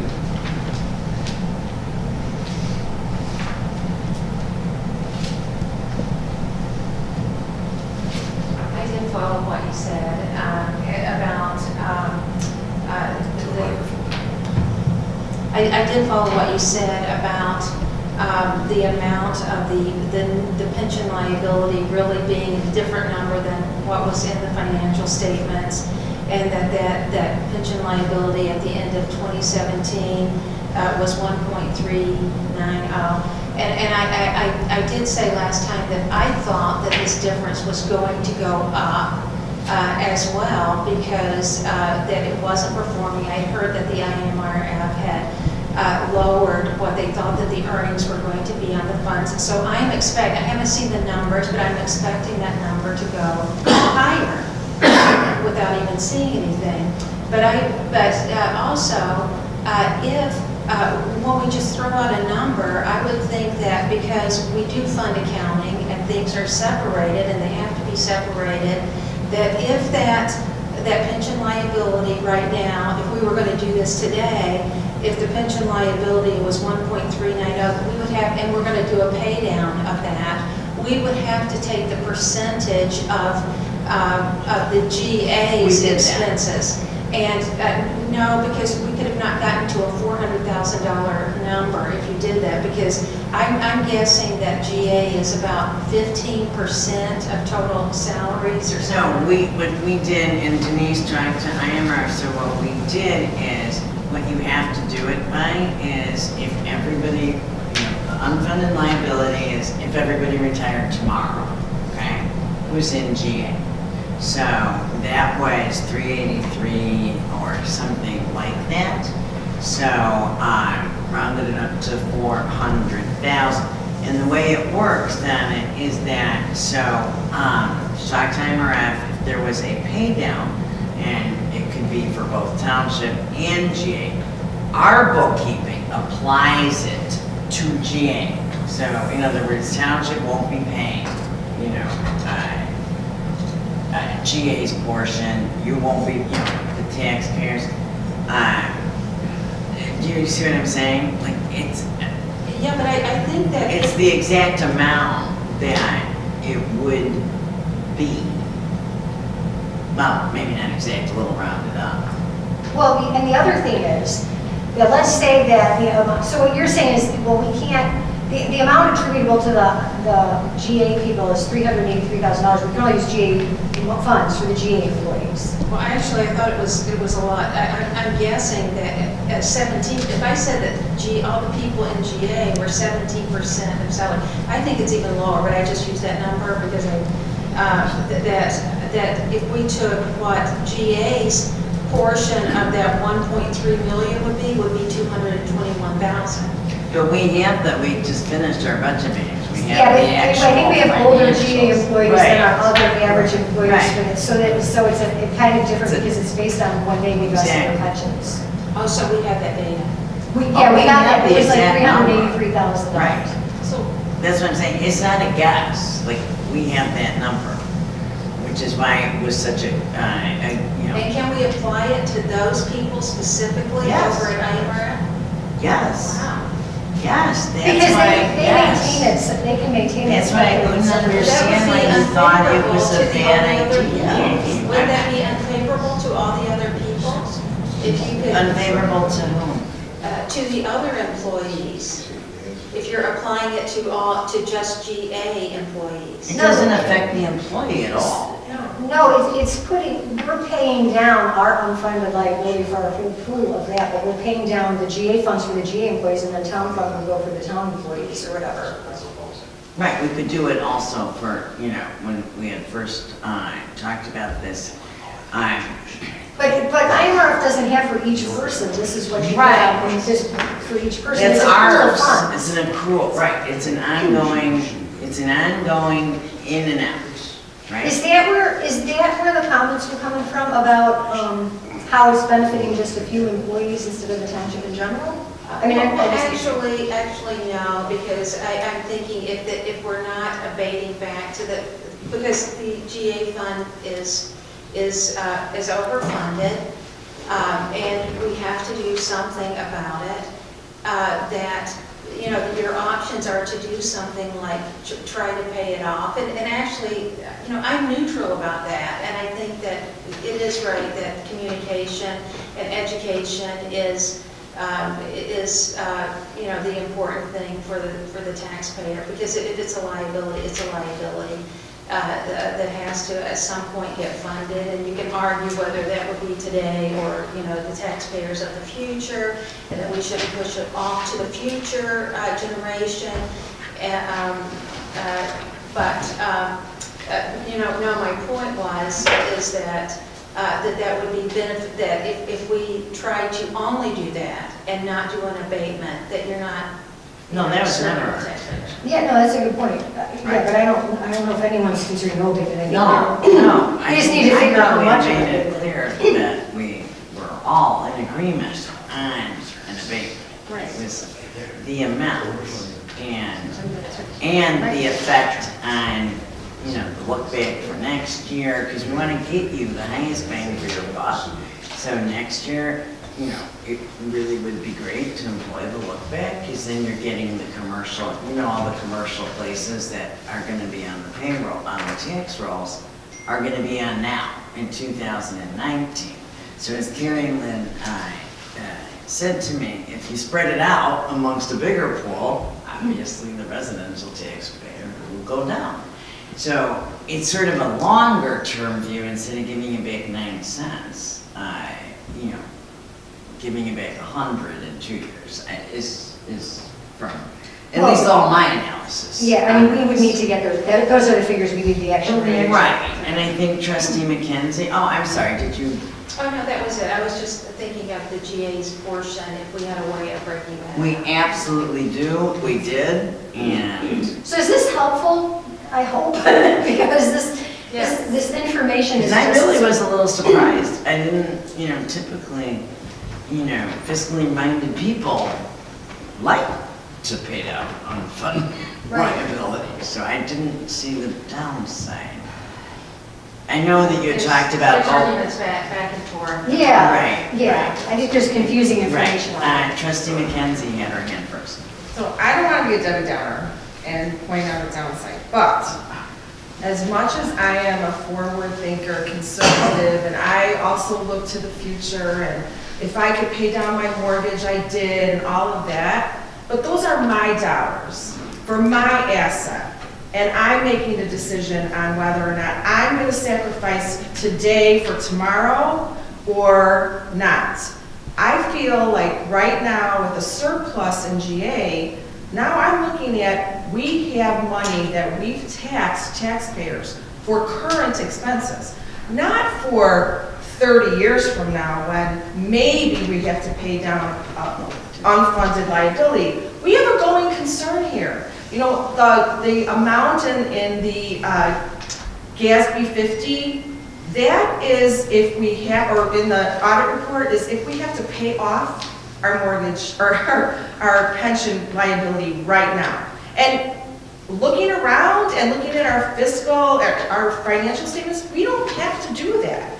So to me, if I'm choosing whether or not to abate because we've overtaxed, I mean, that's why we have the surplus statute, right? No. Because, well, I mean, some legislatures have decided that 2.5 times is where the cutoff is. I didn't decide that, the legislature did. So as township trustees, I think we have to abide by that and comply with that. So I'm trying to address that issue. And in addressing that issue, I look at, okay, I can either abate, and yes, we have all of these decisions to make, 100, 90, 80, I mean, all the way down to nothing. We also can pay down our debt. But with pensions, and you know what, we have, IMRF is terrific. I'm not knocking IMRF, but it's an actuarial-based defined benefit plan contribution. There is nothing making us pay down now. It's all done by actuaries who know what they're doing, and we can bring them in and listen to them, and we can bring in IMRF and listen to just what you said before, the data points. What is the effect of paying down 200,000, paying down 300,000, paying down 400,000? How is that going to affect us in the future? 5 years, 10 years, 15? That would all be great information to know for the future. But right now, when we have to address a surplus of the size of the GA fund, I think that it's only fair to abate the taxes that we overcollected. I don't see why I, as just one little taxpayer, or 4 of us, or 5 of us, how we should say for the Maine Township taxpayers, you know what? We're going to pay down the pension liability. It's voluntary. Even if it saves them money. And, okay, bring in the actuary, let's get that number. But right now, we have until April 1st to abate. And right now, we have these numbers in front of us. They're still gonna be over though. So But I that's don't your, see that. When I look at Carrie Lynn's schedule, under abate 100%, pay 0, percentage of average expenditures is 2.05, and we can have up to 2.5. But it's 2.5 when you add the levy onto that, next year's levy. But that's next year, and we can adjust what our levy is next year. And we bring in the actuary and IMRF, and we decide as a group policy-wise, you know what, we need to, this is a really good thing, and we educate the public, this is a really good thing. Let's pay down our GA pension liability by whatever they say.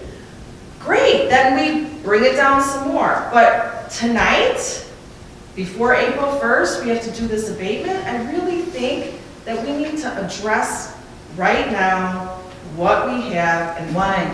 I'm just curious. because of April 1st. Okay. It's, I mean, right? But that's on the agenda for tonight, so someone, so people will vote on an abatement. Right. Why don't we? We're trying to figure out how much. Right.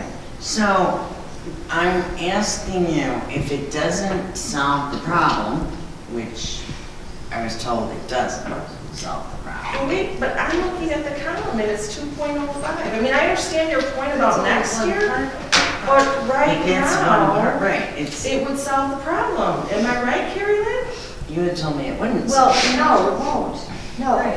because when you go into, so this is just one factor of it, because the other factor is when you're looking at your ability to levy going into the future, you have to consider what over 3 years it's going to be. So if you do 100% now, then what you're saying, you're going to do 20% next year then to stay Which under that then we're formula? gonna screw our residents with not using the loop. But we have a year to figure No. out pension pay down and next year's levy, Yeah, right. right? But Right. that's I sacrificing. mean, how can we the- make a decision on how much or if to pay down a pension No, you don't have to make that decision tonight, you have to make Right, it. Okay, but we So, I'm have to sorry, make the can I ask, decision to abate tonight. So when we first started discussing abatement, I think, as I said to Susan, the highest amount was No, this is really. 30%, Point. right? That Susan had suggested for GA. I'm not sure how we get to 100, and I'm not asking you, I'm talking to Claire right now. So, Something that can reflect. I guess my point is, it seems to be the best tool. I'm not seeing a downside in terms of, like, why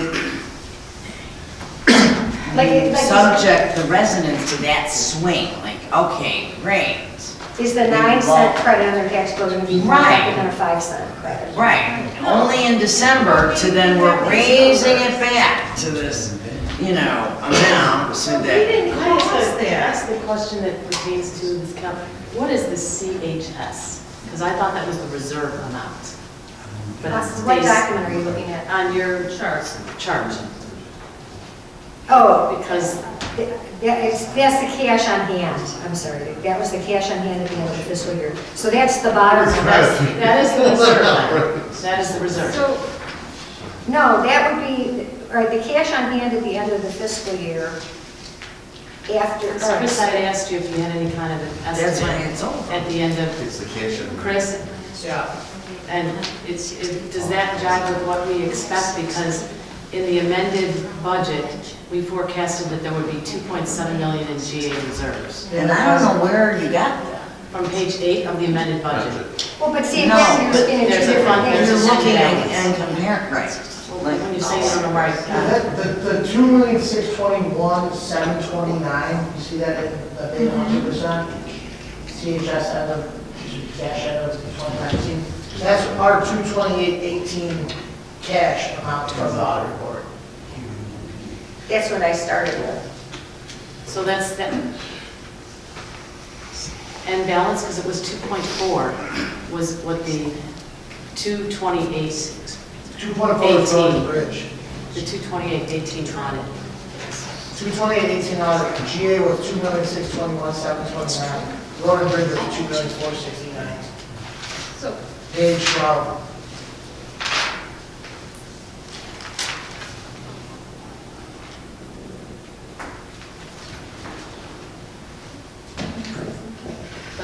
yeah, and actually, What yeah, page the did you math say? is right. Page 12, GA fund is where she carries the 2.6. I see 2.406, 206. I see 2,406,206. Page 12, the audit report, Page 12 of the audit. cash on the top. Oh, the cash at the top. Yeah, you're looking at fund balance, she's I'm looking at fund balance. Yeah. So this does not represent fund balance, this represents cash. cash. Yeah. Isn't the important number that we want to look at, the fund balance? I mean, And then we deduct? Not for tax rate projections, it's it's not. cash. It's for cash on tax. hand. Yeah, I think it would say cash that came with, since we're accrual here, that could get kind of funky, so Yeah. I would look at cash. so Okay, well, that's even more, and maybe that's why the amended budget reflected that we'd have close to 2.7 million. Right. If I can say, I think the elephant in the room here that we're talking about is, we have, and Claire's, basically referenced this, it said, we have 2.7 million in reserves, and we spend about 830,000 a year. So what does that equate to? 3 times the amount that we need in reserves. So why we would not abate 100%, I've been listening, and I just don't see a reason why we would do anything other than abate 100% because of that. excuse me. Christine The Jones, separate I think, discussion had her would hand be, up before you. the liability issue. The other issue But it's is not that. gonna solve it. But it solves a part of it. It solves a No, part of it. The that's other my issue is problem. this. So when you look at the How audits, is it solved? if I can finish, our actual net pension liability was, 876,000. So what you did in looking at, which is part of the GASB 68, which is a third-party accountant. Right. The GASB 50, you picked out one of 3 You didn't pages. pick of out the any. GASB 50. Hold on, GASB 50 is literally the IRS. Which is IRS. Right. Right. So there's 3 pages to that IRF document. The other page says that on a market value basis, the actuarial value of those assets is funded at a ratio of 86%. And I'm just noting that there's a difference between the 76% and the 86%. Okay, It so, also says that, So you're saying It our also says accountant that, is misleading? if I can finish, I'm just reading, I'm just stating the facts. I'm literally just stating the facts. So you had called them and asked So- for information. So, yeah. the other thing that it says is that based on this, that you have to adjust the information shown in these three-year trend information to reflect the fiscal year. If you have a fiscal year ending in anything other than December 31st, of which our fiscal year ends March 31st, or February 28th, it begins March 1st.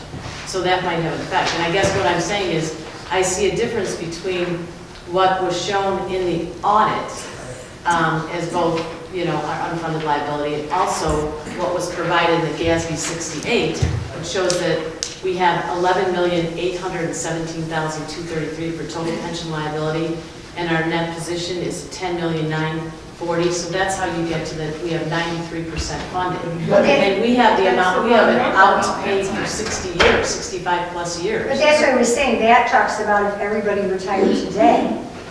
Right, so we're never gonna have, exactly, so No, we're never for gonna- everybody. We're never gonna assume that everybody's gonna okay, can I retire say today. something, please? So actuarially speaking, that's why we don't have to pay this down, because it's an No, actuarial of course we number can to kick the say. can down the road. So, We absolutely can. no, it's not Not kicking kicking the the can, can it's down the saying that it's road. funding. We contribute 12.03% every year, the employees now it's contribute down to 4.5%. That varies every year for a And now reason. it's down to 10. That varies for a reason, because actuarial, the actuaries have to look at that. I have had actuaries look at this, so I actually really do understand all this. Oh, Susan, So I'm not trying to be an you. expert, I'm not saying that, and I know that's what you say. I'm not. I'm Okay, just but trying to can I say say that something? I do understand that. And back to the point, why we would have, which is really the problem, the first thing we have to do today that I see before the April 1 is to abate. And why we would not abate 100% just doesn't, I don't see To any answer reason. that Someone else? question, I would like to say, Trustee Jones. I agree, we need to abate. But the things that resonated, to me anyway, with what Chris said and what Carrie Lynn said is, number one, 100% abatement will not solve the GA problem alone. And that when you do it in concert with the pension, funding the you get the double benefit, is you're paying down GA and your amount that you're putting into the fund is also less. So you're actually getting a double benefit. So you're actually solving the problem faster in a more steady and even way than just paying down 100% of the with the abatement. And then, so in my opinion, I think it would be more prudent to do the 50%, get the actuary number, and then figure out how much to underfund, to pay down the unfunded pension, because in this case, instead of paying down 100%, not really solving the problem, and then going back and asking for more money, doing truth and taxation next year, you never want to go back and tell the taxpayers you messed up and you have to ask for more money. That's just bad policy. You don't want to do that. It's better to take a conservative approach and do it in a tandem or in a conservative way. And then next year, we can revisit this. And next year, we can, after we've, abated 50%, let's say, and we pay down the underfunded pension, we can revisit it and say, okay, maybe we can abate more.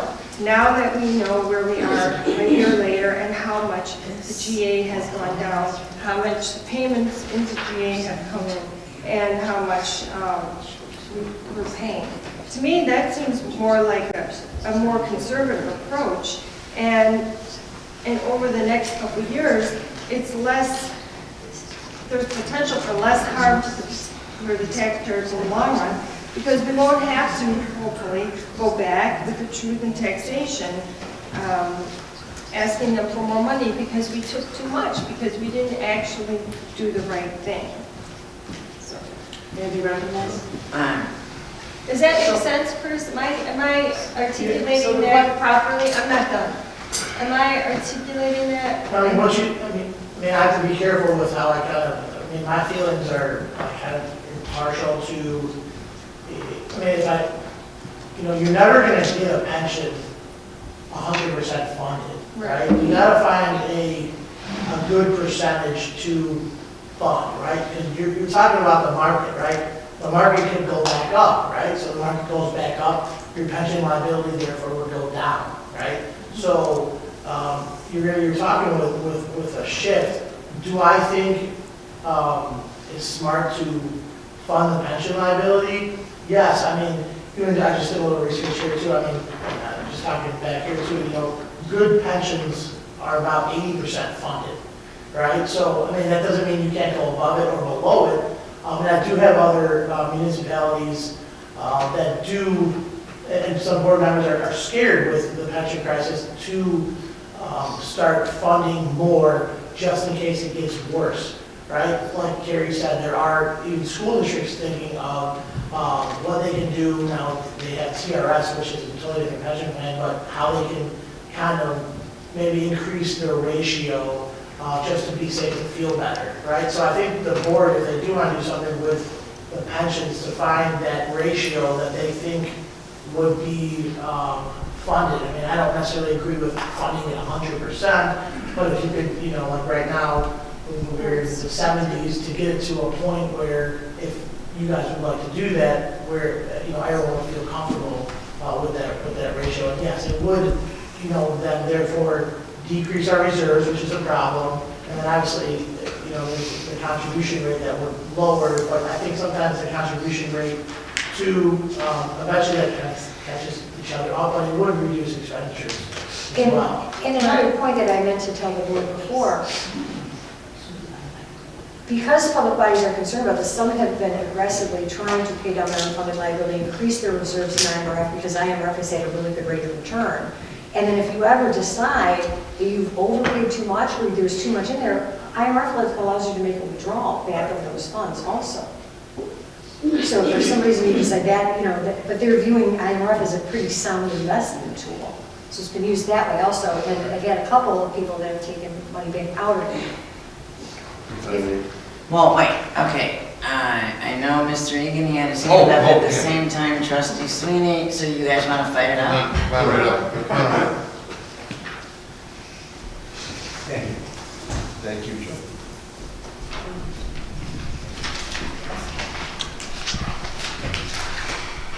Some of you know me, Joe Egan from Park Ridge. In the past, I've talked about my experience in library work.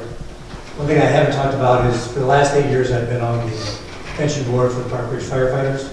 So I serve as a trustee on the pension board there. So I understand what you're going through. I understand how there can be different numbers. Will you be our actuary? No, I'm not an actuary. As part of the being on the pension board, we have to take training classes every year. But the good news in all this is you're in a situation where you have too much money. What underlies that, which I won't go into, is the fact that was bad government to get us there. So we're in a position where you overtax the taxpayers and now holding too much money. The good news is you have money, now what do you do with it?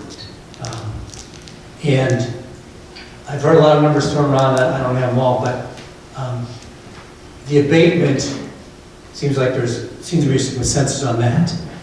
The good news that you have is you have so much money right now that you're so overfunded. In my opinion, from what I've seen, you can easily do 100% abatement this year, and you have enough money to contribute to the underfunding. In my mind, there is no doubt whatsoever you can do both of them. Based on the numbers you have, I heard someone earlier say maybe we should target a 1.6 on the fund, a reserve fund. In my opinion, that's way too high.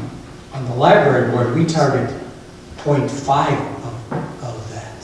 I think the city of Park Ridge funds about 3 or 4 months excess. That's all they have. 1.6, in my opinion, is still way too high. I think I heard the number throw out, if we go with 100% abatement and a $400,000, you're still at about 1.3 or 1.4, I think I heard that number. 1.4 means you can run a year and almost a year and a half with no more taxes. Again, in my opinion, that's still too high. You should be targeting less than 1 for what your reserve should be.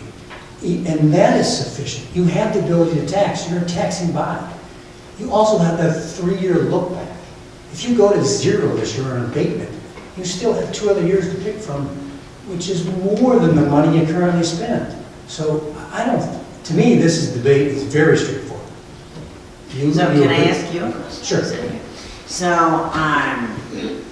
talking about the look back, that is one of my concerns. So our, the 3 years are 2016, 17, and 18. And the highest in those 3 years is 2016, which is 5,632,000 and some odd. For both funds, GA. For GA is for the both. middle. So, you don't think it's more unfair? I'm just asking your opinion. To the residents, so we temporarily abate for 9 cents in someone's pocket, literally 9 cents. I mean, the GA portion, I'm talking GA. The GA portion, my property tax is $10. So, we do that for 8 months or whatever is left till levy period.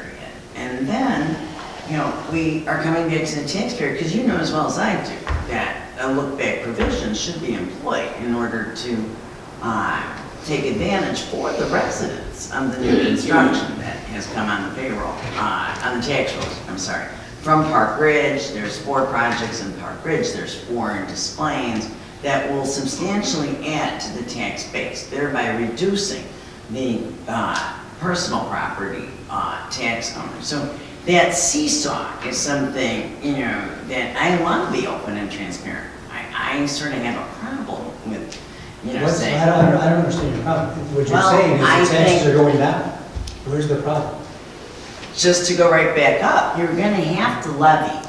You have to levy, and Susan can help me out here, you have to levy over a certain amount, CPI or 5%, in order to take advantage of using the look-back provision. We've fulfilled all the other requirements, we've reduced the levy twice for the last 2 years, but you still have to go above a certain amount, which is definitely not 0. We couldn't do 0 in 2019 and employ the look-back provision, correct? You couldn't do it in 9. You I mean, could next year. Right, that's what I'm talking about, next year, we Yeah, could not you do look back, you only have 3 years that. Right. So if you do that, if you abate, you've already levied. So how does the abatement affect? Because the abatement is really redoing the levy. It goes, because what the look back goes to is the amount extended. Right. And so if we Right. abate, it reduces. It Okay, reduces. so that it's year is a- a 0, that's year is a 0 on your books. Correct. Okay, so you get 2 other years to pick from. What's the issue? But that, we've already got, we have the 2 years. 2016. 2016 We'd actually start in is the year. 2016. Yes. And the 2016 levy for GA was 1,095,622. Right. So it's so much higher than, you can levy up to $1 million, which is a lot higher than the 827,000 of our That's 2018 levy. So it's, Right, she's making a point. yeah, but there's no But the problem. thing is, that What- yeah, we're, what's- It's going to doing, 2016. in respect to that, in Right, doing we that, back up to that. that tax amount gets much more distributed. Right. Because there's so much new construction that'll be coming out on the tax rolls. And if we don't do a look back, You're losing. we never get to see any of that. Which You don't we- get But any you of that don't new need it. construction.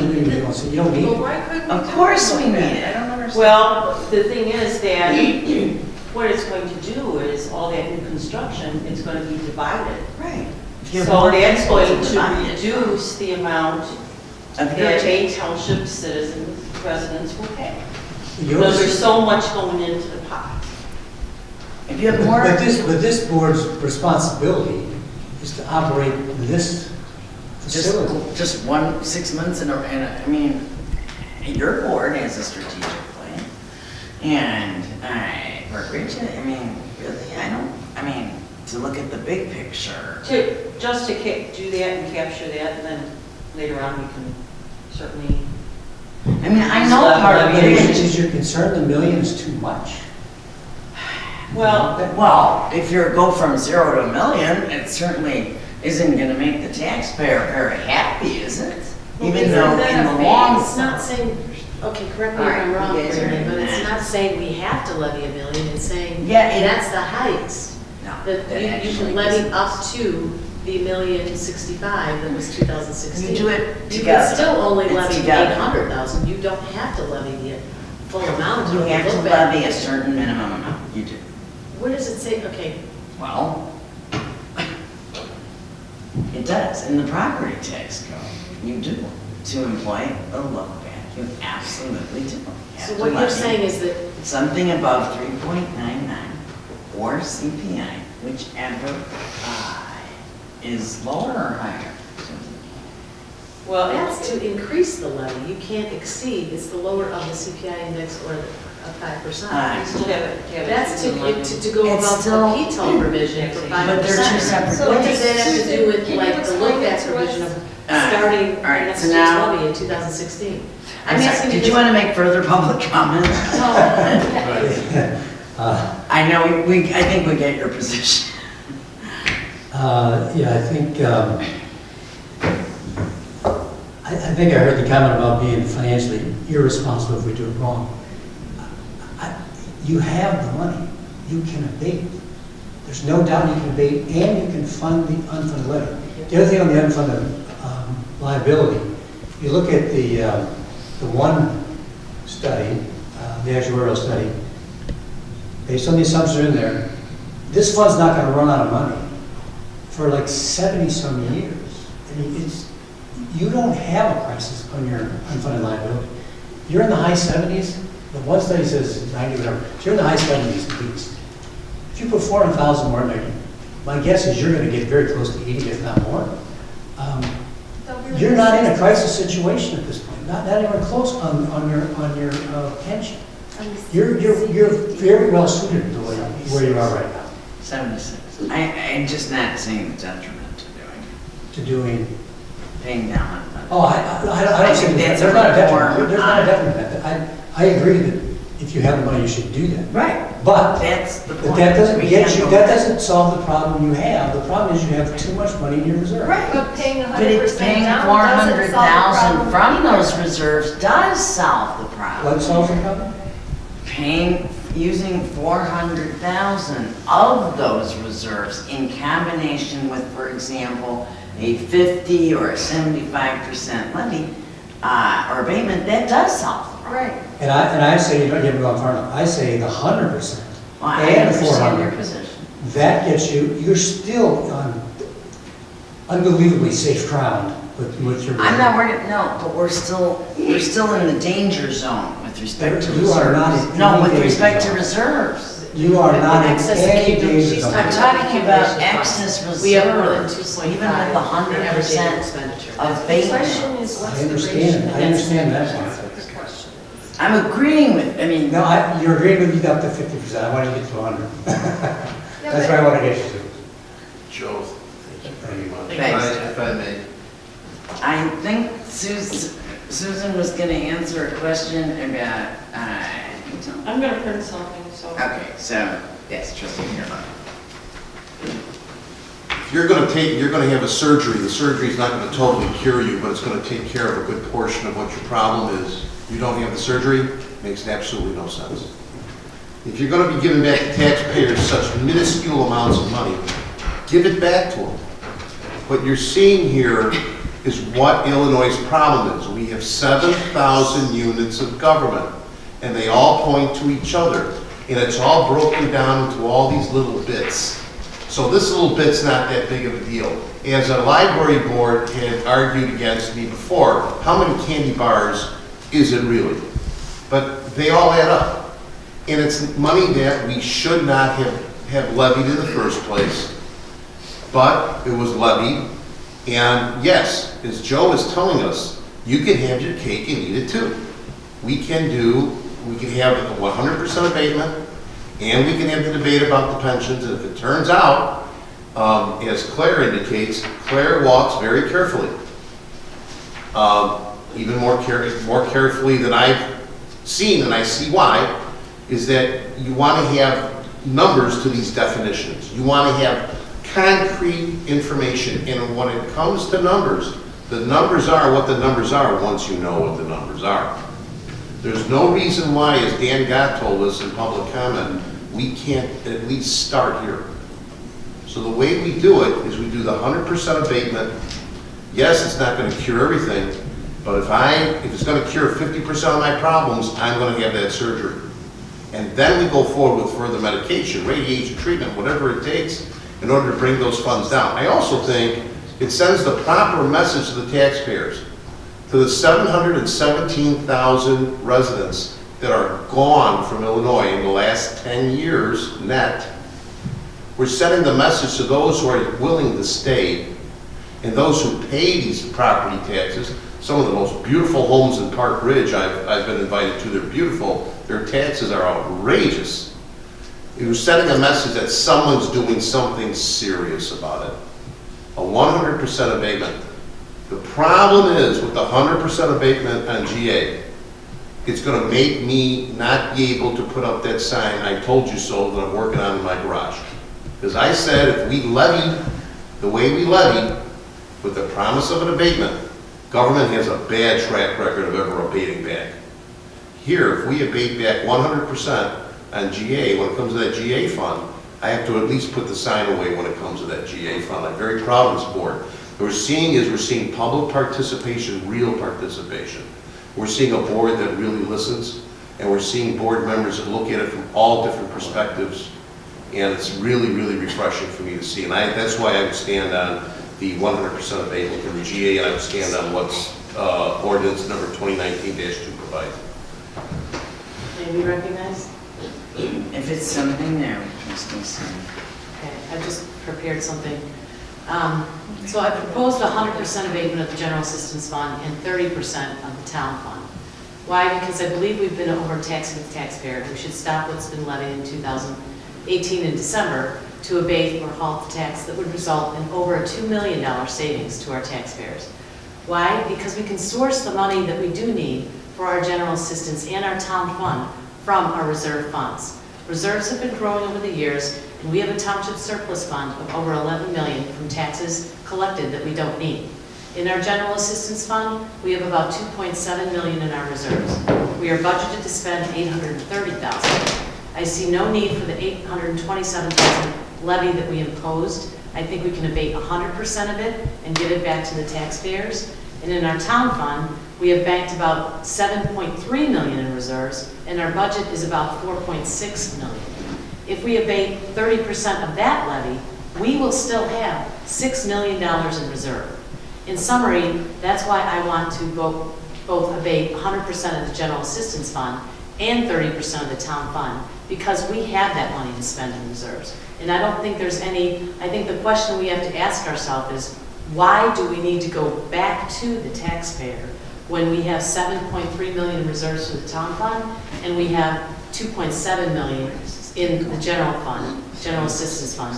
How is it that, what gives us, why isn't the onus on us to actually say, we need to come back to you? Because even though we have this pot of money that's sitting there idly, that, you know, we shouldn't be acting like a bank, but we have all this money, we have over $11 million, why can't we get it out of reserves for the next year? I see no reason why we shouldn't address it, and I think, you know, it's a separate issue. Whatever we decide to do on that pension liability is separate, and that's why, you know, to begin with, we wanted to vote and bring forth the tabled motion to vote on an abatement of 100% for GA and 30% for the town fund. Is everybody done? Did you want me to read this? I have copies. I'm sorry. I have more. Alright, yeah, we can pass it out. Alright. But I'm not quite sure. This does not automatically apply to the townships.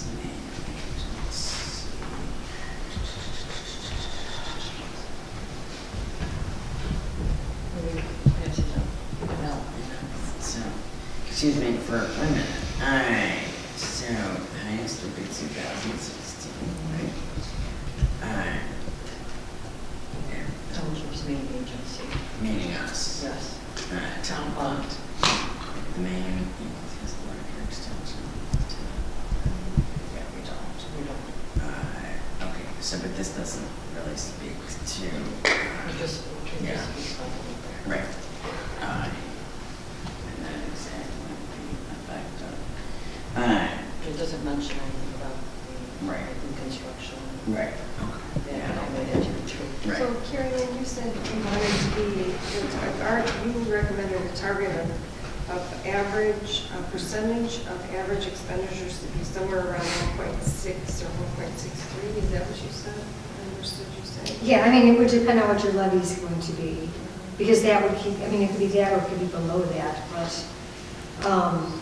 So, because then when you add the levy on, then I'm just looking at the potential liability for tax rate objections. But see, the other thing is with representing so many taxing bodies, I've had, Cook County doesn't always pay property taxes in time. right. So I've had the opposite extreme where I've had clients that need to take out tax anticipation warrants or take out loans because they don't have their property tax. And so I'm not comfortable with like such a small rate of reserves, but that's a policy decision for you guys. So at 1.6, that's what you said, right? In your opinion, the sweet spot would be about 1.6, right? I thought it was the 1.78, am I? Well, that was a recommendation, but I thought when you were speaking, you Yeah. said it was 1.6, right? Yeah, I think roughly. So 1.58 is the closest. Right, the 75%. Right, 75% abatement and paying down $400,000 for liability. That way, if the county doesn't pay us, if we have a property tax free, Well, we property just had tax freeze is a some- big issue. We have, the market crashes. I mean, it sort of gives us a little safety net.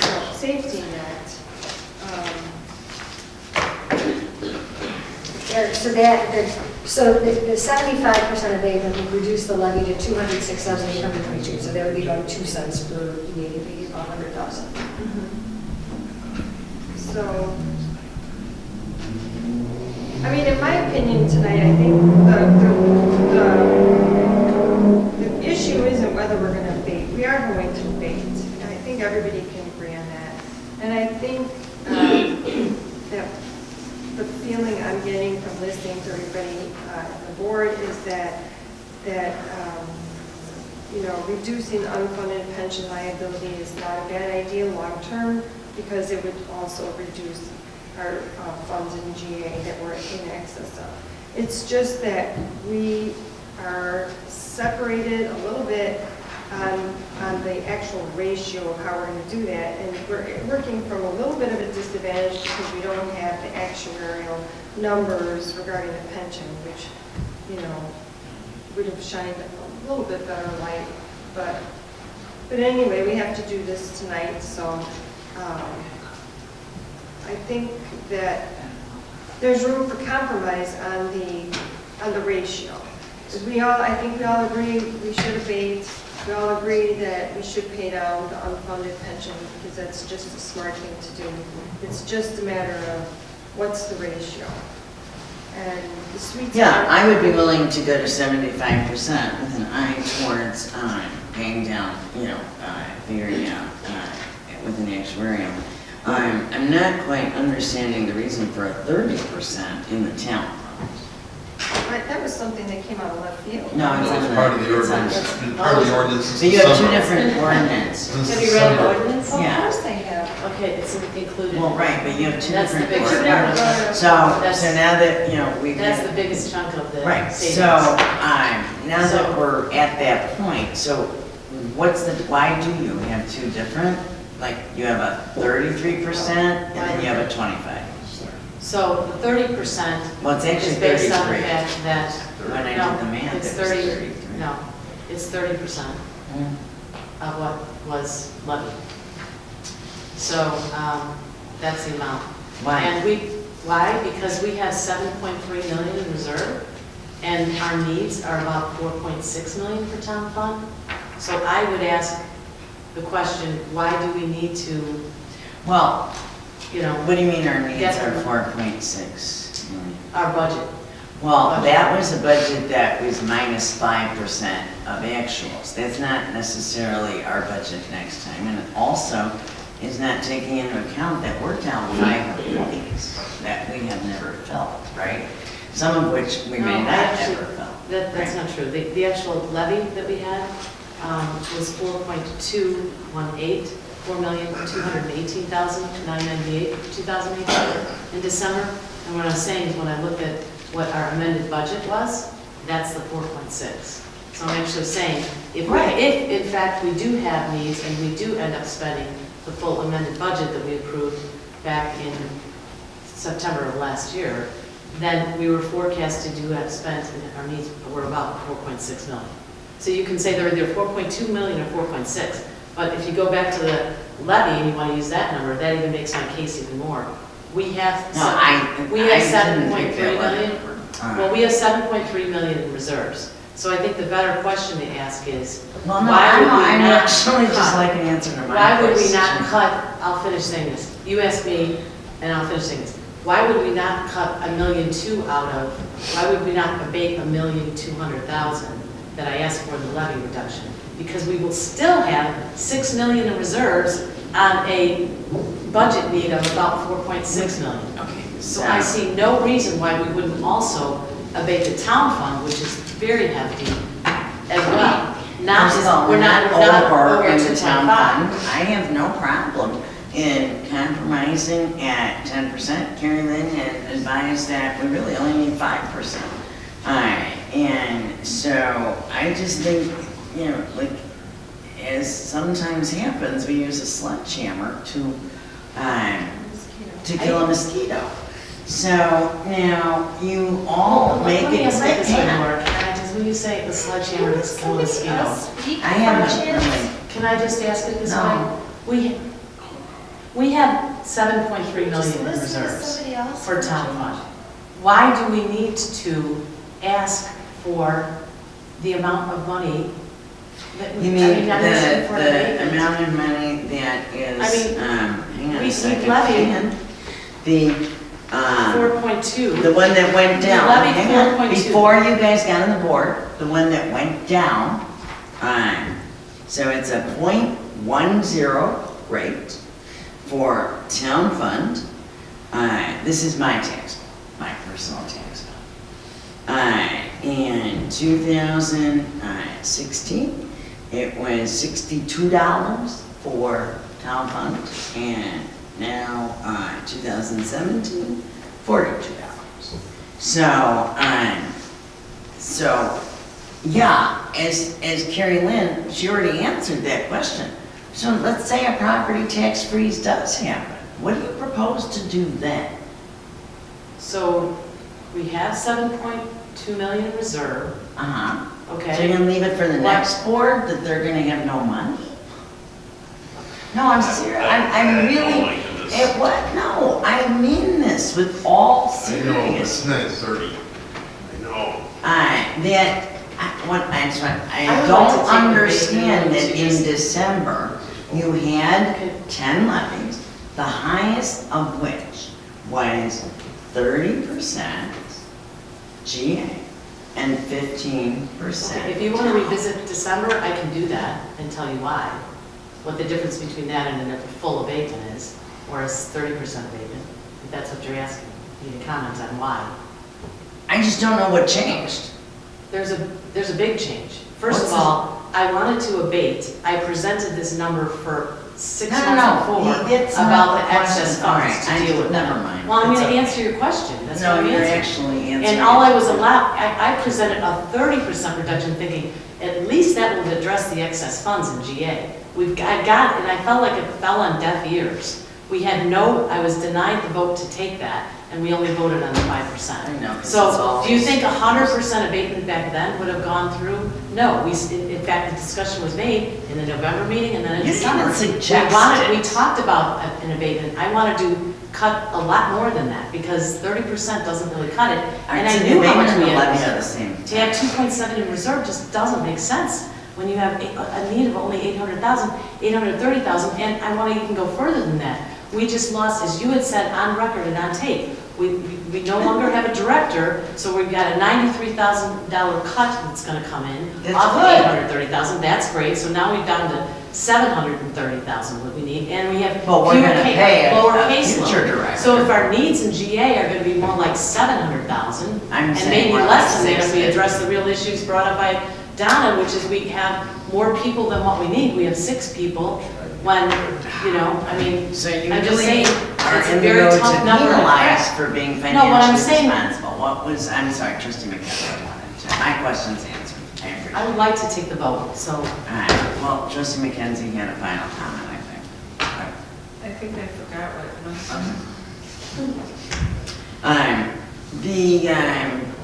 Oh, there we go. Okay, So I think you asked, like, what would we propose? I say we, because I don't know what they propose. I can only answer for myself.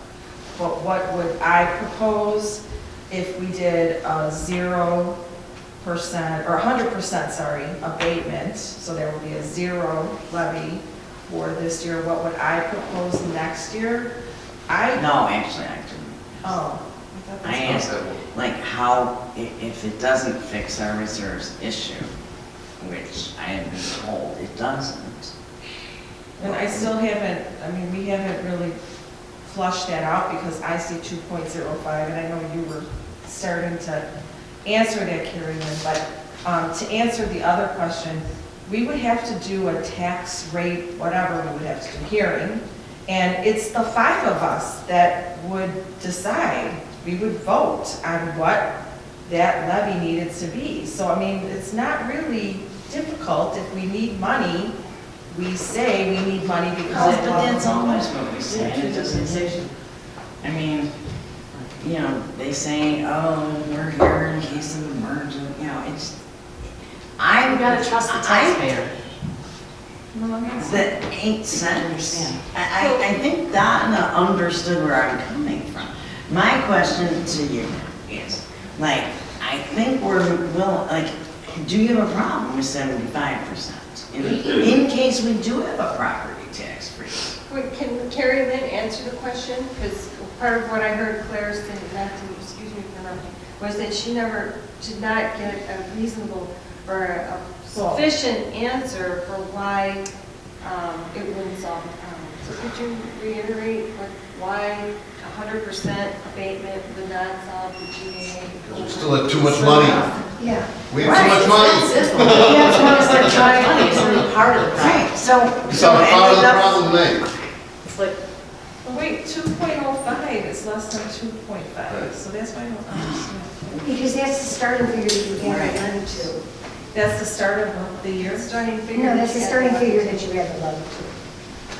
So I I mean, see the levy being deducted, 2.6, 2,621,729 is cash at the end of the year, less the levy. right. no, all right, so that would be less the expenditures if we expend the amount in the, see, if you go up at the top here, where it says 217, 18, 19, these are the amounts we paid out of GA.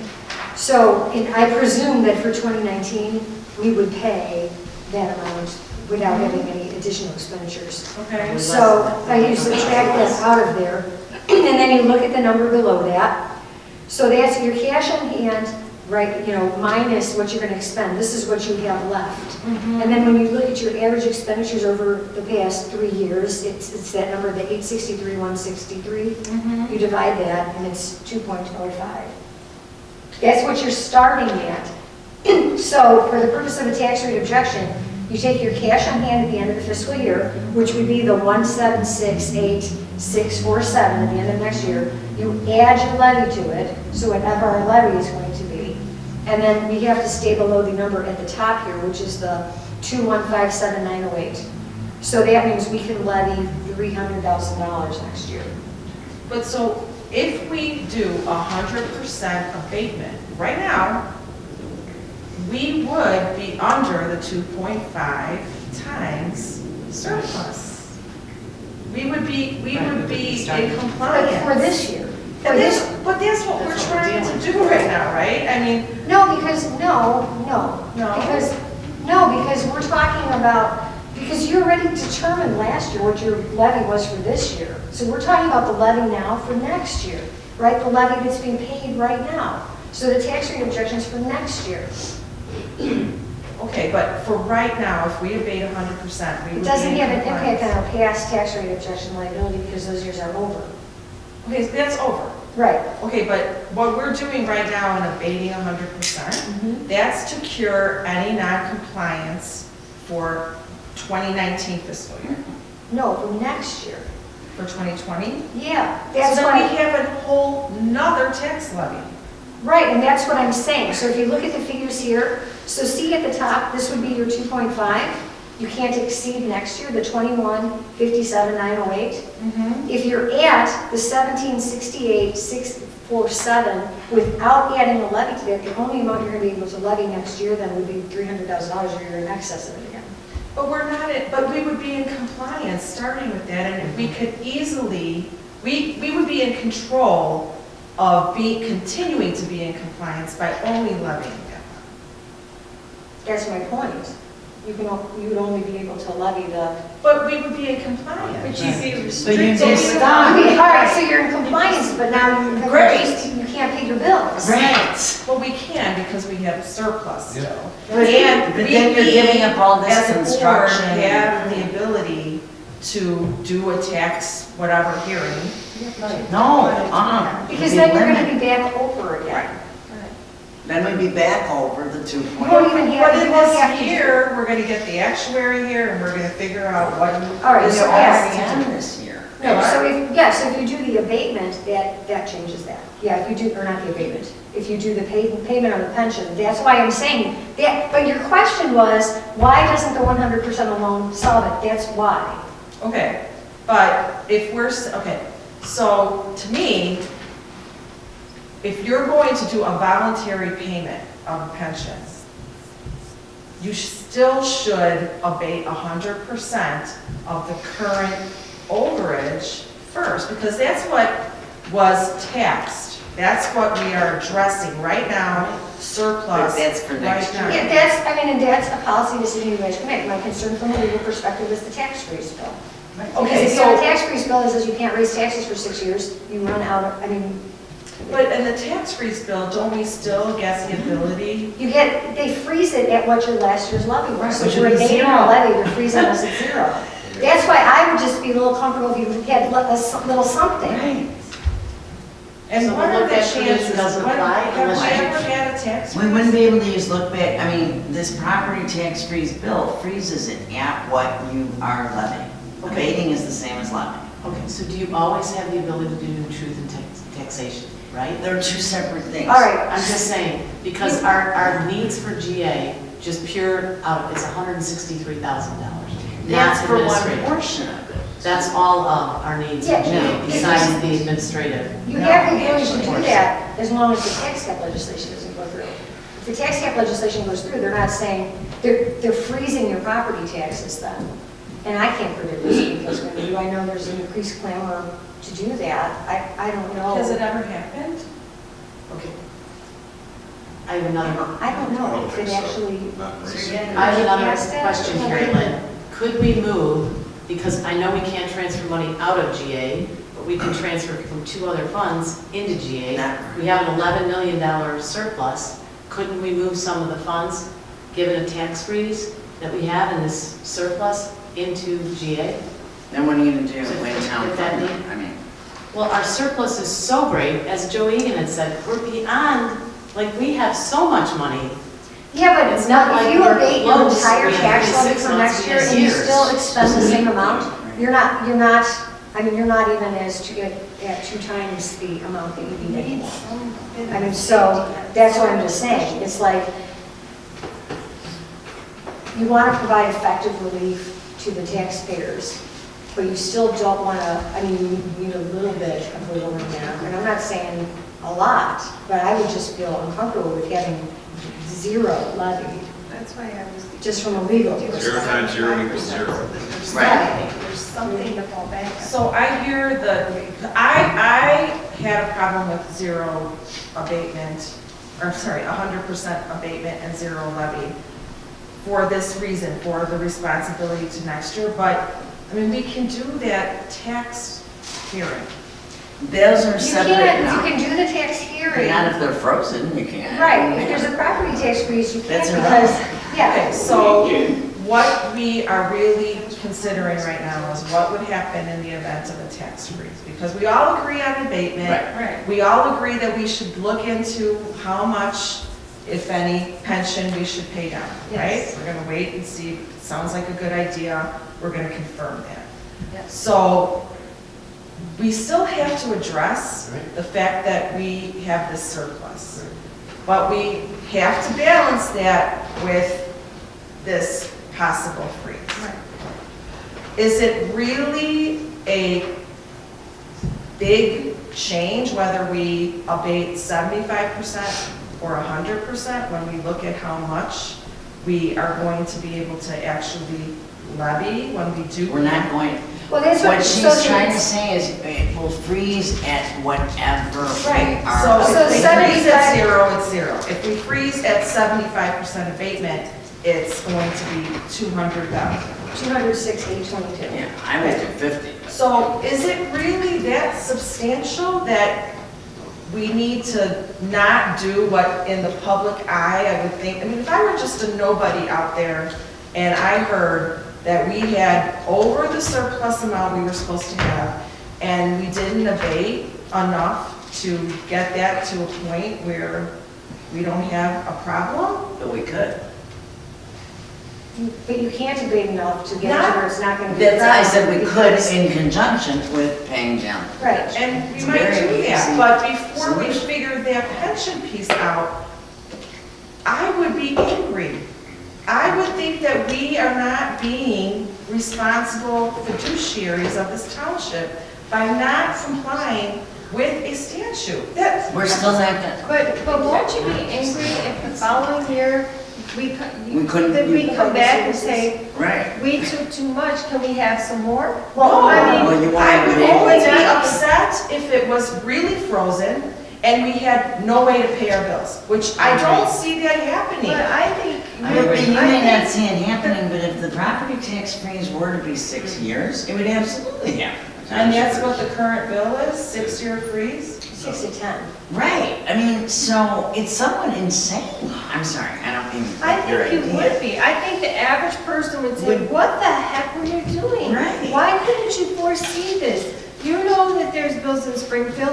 Why couldn't you have been a little bit more conservative? Now you're coming back to me for more. You Which gave we me wouldn't be 9 able to cents, do. but now you're coming back for $3 or whatever. I think they absolutely would be angry. it's And 2 now we have a cents. 2 2 cents. cents, 2 We have cents. a fiduciary, excuse me, we have a fiduciary responsibility, not just to give money back, but to do it in the most responsible manner, not just for next year, but for long term, considering all of the factors that we can, including the possible unknowns, so that we do have some sort of safety net, not just, oh, here, we gave you your 9 2 cents cents. back or 2 cents back, and now, sorry, you're out of luck, because we're out of money, Springfield. Keeps going down. No, that was what Karen No, said. no, because if you abate, if you're doing the 200,000, it's, I mean, if you abate the whole amount, they get 9 cents back. If you do 75%, they're getting 7 cents back. They're still paying the 2%, or the 2 cents. I don't want to be scared into not doing the right thing. No one scares me into doing that. Well, we understand you think it's I'm saying- but in my what opinion, I'm the saying- right thing is figure this not out. doing a short-term 7 cents in the pocket when you have the possibility with, you know, we are charged with knowing what future bills are out. I don't think there's I would issue. disagree a little bit with the comment that the taxpayers don't understand. They do understand. The ones that actually pay their taxes, they do understand. Who said they Who don't said that? And what I'm Nobody saying said is they don't understand. they are not going to understand not abating 100%. They're not It's gonna understand when you come Okay. back to Okay. it. Because I Maybe two people am one of those taxpayers. I don't see it. But you have the benefit of actually listening to experts here. And I listen to all the And experts, you're and I not- listen, and I'm saying that the. Actually, we had one. The 100%, there was a very good explanation, also the presentations that were had, and all the research that's been done, and Claire and Susan's presentations have really edified me, that I thoroughly You understand. haven't I know changed your what- and position I know at what all. the- I know what the risk is. My You position didn't know hasn't that changed, there was but a at least property tax freeze bill for There's- potentially 10 years. I've talked about bills pending in Springfield about taking out townships for a long time. You've told us over I'm and not trying over to to tell you. disregard that. Disregard what's going on in Springfield. That's what you've said over and over. No, No, that's not what we said. Yes, Can that's I what the ask- No, law it is. says. No, Can I ask Trustee Carrie McKenzie. Lynn, Carrie Lynn, so if we abate 75%, and of course, we don't know what the pension number would be right now, so just 75% abatement, do you know how much, where we would be as far as our surplus? that's right. No, this is, it's just Oh. 75% with a pay down of 400. Yeah, you would be, all right, so if we took that, you just have to add the 1253 back in, so let's see here. So it would be the, Can I also? I don't think the 853 is correct in what we're spending, so I think that's going to go up. She's answering them. I'm just saying it's going to affect things. I know you want to say it. I mean, I don't know. because I can hear you mumbling down there while she's trying to answer a question for trustee McKenzie. Well, I'm just trying to get something Just- accurate. That just- that 853 is not really accurate. I don't, So what's going to happen is we're not going to have a 2.05, it's going to be higher than that, which is going to give us just reason and cause to go abate 100% because we're going to be did closer. you want an answer from the lawyer? Please. so it's 3.27 if you do no abatement, or if you do no pension pay down at all. 3.7 million in, No, 3.27, oh, I thought you wanted to What's the figure it out. monetary amount? Oh, okay, Is it under 2.5 million? is it under 2,000,005? so what was the 3.27? I thought you were What? asking. All right, so see the column that says abate 75%, pay 400? Yes, Okay, so you just go to the figure that says like CHS end of year and yes. take out the minus 1.253 million because we wouldn't be taking out, that would be minus only the 860, oh, I got this wrong, it would be minus the 863, right?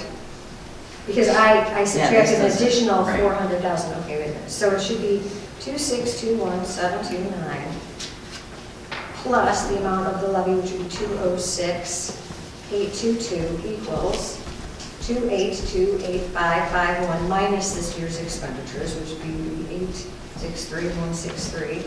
It gets you to What did you use, 1965388. What is it, Carrie Lynn? 1965388. 1965. 1965388.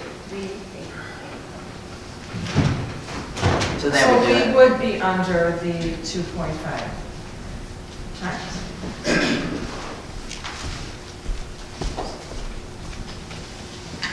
2.27.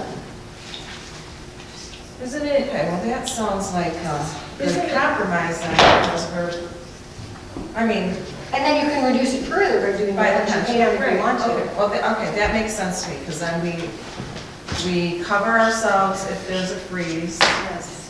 and, Well, we cover ourselves to the extent of $200,000. right, That's the maximum we'd be allowed to ask. well, we're gonna abate, so we're not. No, it's, I know we're gonna pay. Right, so I mean. But her point when we began was, it's more fiscally, that it's more long-term, I don't want to speak for, that my understanding was that it was more long-term beneficial to, in case you do have that type of freeze, to have a safety net. But that, you would get that through the 75%. Right, because she said the sweet spot was 1.6, which is. Right, but then, okay, so when we go to levy, our minimum, our maximum, right? You don't have to levy the maximum. No, the maximum you would ever be allowed to levy, if there was a property tax, would be 200,000. Yeah, but that at least keeps you going for those 6 years, at least have something. It's better than zero. Well, That's yeah, my point. I mean, zero is just irresponsible in terms of what happens if so I'm okay if we go to 75, but I don't think we should do 30 At downtown. 50%, it would be, if there was a freeze, we could levy 413,645. Right. Okay. And we'd still be, and then where would our Favor balance of be? 50 and 400. Where would our balance be then? It would be the 2621. Right, what would be the balance What for would be this? The minus the, right.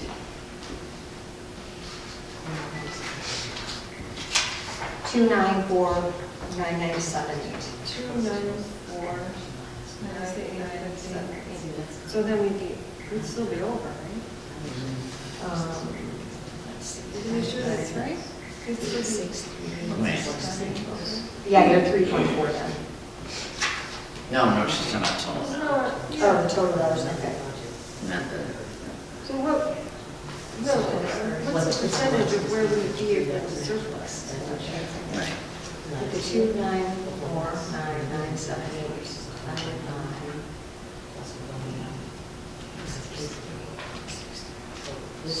Yeah, 3.4. No, amount, like 3.4 billion. No, 294,997.8. So we had usually this. Okay, but what would our, Wait a minute. I'm sorry, what's the question? the What are you question asking is, me?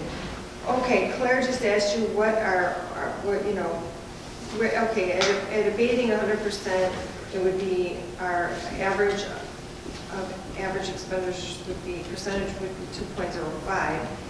At abating 75%, it would be 2.27 without the pension. What would it be at 50% without the pension? Okay, so it would be the 2621729, plus you'd add that 50%, which would be the 413,645. Yeah. Then you would subtract out the 853,926, and you get, oh, I'm going to be a negative number, they're not mentioning this in there, so sorry. 621,729 plus 645. Well, We could just minus and pass it in. All right, so it's 2181448. so that is I get that. I mean, 2181448. and it's 2 point, that would be exactly 2.5. Wow, Okay. so 50% is That's without the 2.5. pension payout. Without the pension payout. No, that's not right, because when I did it, there's no way, we're using the wrong number for the spending. That's what the If problem I can is. comment on that. Well, she's Just just to using clarify. last year's. This is, and it's not correct. But that's- There's the levy, there's the budget, and there's the expenditure. It's not right. 853 represents the expenditures last year. Right. That is not accurate for this year. Our current levy this year was 827. But the Our current levy's- amended budget is 830,000. We're probably going to spend less than 830,000, and next year, you're we'll probably way spend over. We're already over our budget. 830,000? Okay, Yeah. but what you talked about was Marcia's salary for 93,000 is going Because away. next And year- then so will the caseload. But that's what we're deducting. That's why it's going to go up a little bit, because this, you don't really deduct 853,000. I think that some of these numbers are not correct, they're close, but they're not correct, and it's too close for comfort, and I think that we can pay down pension in the future, that's fine, but I don't think that that's responsible if we don't abate 100% when we're over our surplus I amount. thought we were Agreed. at 75. Yeah, no, we're not, 100%. we were just talking about 75, but as I think about it, I've We'd not have to do changed my mind 100%. from where I started.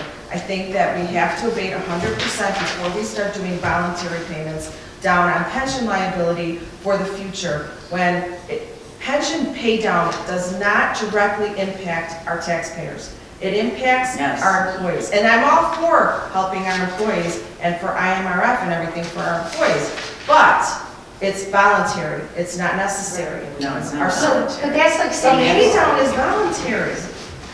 Right, just like The paying down the liabilities. mortgage balance is Wait, we were not. talking about two different things. The pay down is voluntary.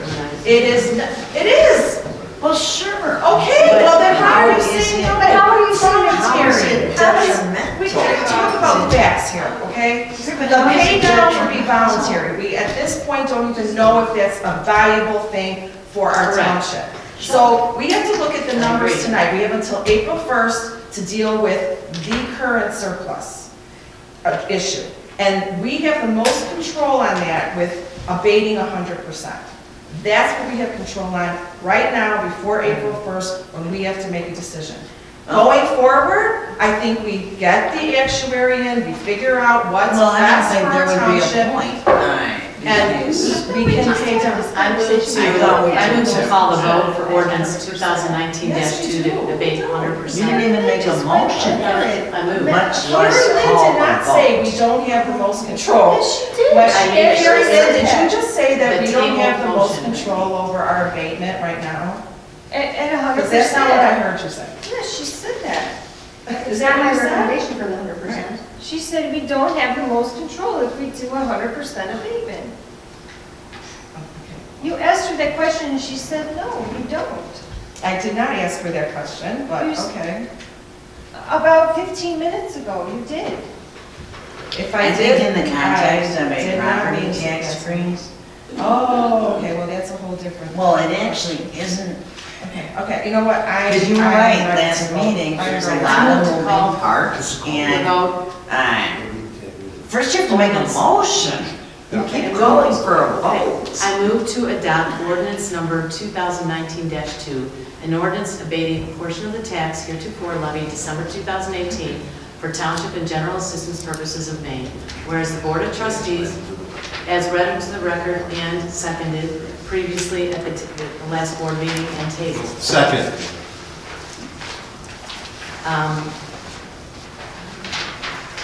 So, I call the vote. whereas Maine Township has the funds arising from other sources, those I funds hasn't being... finished reading the motion. It was read into the record, but. Well, she's still going. I think it was read into the record. He but seconded. I understand, but are you, Are you You gonna don't read have it? to. I guess I don't have to reread I it. call the vote. It's, You can't call the vote. no, I said I moved to adopt the motion. Second, I second. This is 100% abatement of the GA and Yes. 70% of 30% 70% which nobody's discussed at all. of, okay. So, call the roll. Well, can I make a motion to amend that? Sure. So I make a motion to amend the adoption of ordinance number 2019-2 to keep 100% abatement of the general assistance levy and to modify the town fund levy to 10% abatement versus the 30% abatement. All right, so that would change the figure of the tax to be extended, that would be down to 3797098 from the 295 to 899. Who seconded? Susan. Well, say that again, the amount. 3,797,098. So now this is open to discussion, and I think, I want to say this for the record, that both Kim and I, and you'd have a unanimous vote on this, if we did 75% at our advice of our attorney with the 10%, so that we do have that cushion with respect to if there is a property tax freeze. I don't think that's unreasonable. We're not talking about the pension pay down, which, I think is a great idea. But both Kim and I, she said it a few minutes ago, I don't think I ever had a chance to say it, I think that that is not unreasonable. Myself is with great reluctance that I go with the compromise position of 100% GA and 10% town fund. It goes totally contrary to what I would like to see happen when it comes to town fund. But in order to reach consensus and compromise, I would go along with that change. It's call not it. really a compromise. It's 20% of the GA levy is a lot of money. It's taxpayer, town fund. It's taxpayer money. 20% of town fund is a lot of money. And you're screaming for what? Because we're belittling the taxpayers' money by saying it's only $9 or $8 or whatever. Only for the school board It's next actually time. cents. I think you haven't been listening. Oh, 9 cents, whatever it is, we don't belittle it. It's a 20%, if 20% more on the town fund is so little, throw it in there and let's abate it. I call the roll. Supervisor Moran. No. Trustee Jones. No, and I'd like to comment. This is very short-sighted. If you do 100% abatement, it's a short-sighted measure. It may get you a good soundbite right now, but I think long-term, the more reasonable abatement would be 75% with the pay down of the underfunded pension. And I think in a year or two, I may be borrowing that "told you so" sign from David Carabota. So my vote is no. Trustee McKenzie. We're voting on 100% abatement of GA and 10% on town fund. For all the reasons that we've talked about for hours now, I vote yes. Trustee Carabota. Looking at it as 10 o'clock tonight and all the participation, I'm going to go ahead and at this point concede and say yes. Trustee Sweet.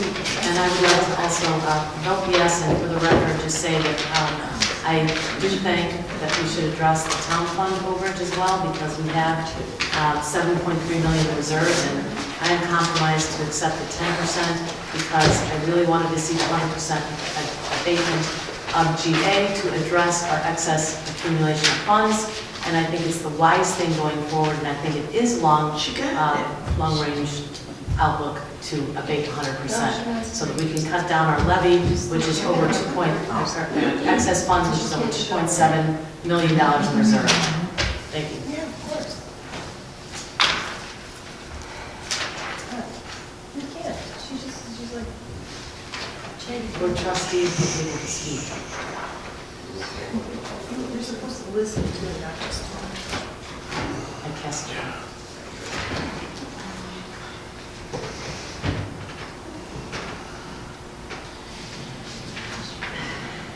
Mayo Clinic is 30 until we book a vacation. Do you want me to put 10% next?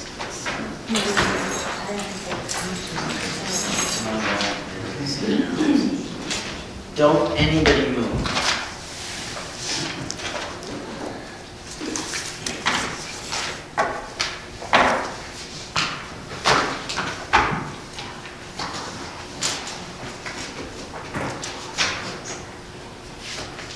All right, so if I voted no, am I signing this? Yeah. Do I indicate there's no place? It passed, so you sign it. It passed, so yes, you sign it. Okay, so, but it's not like normal where we do aye or no.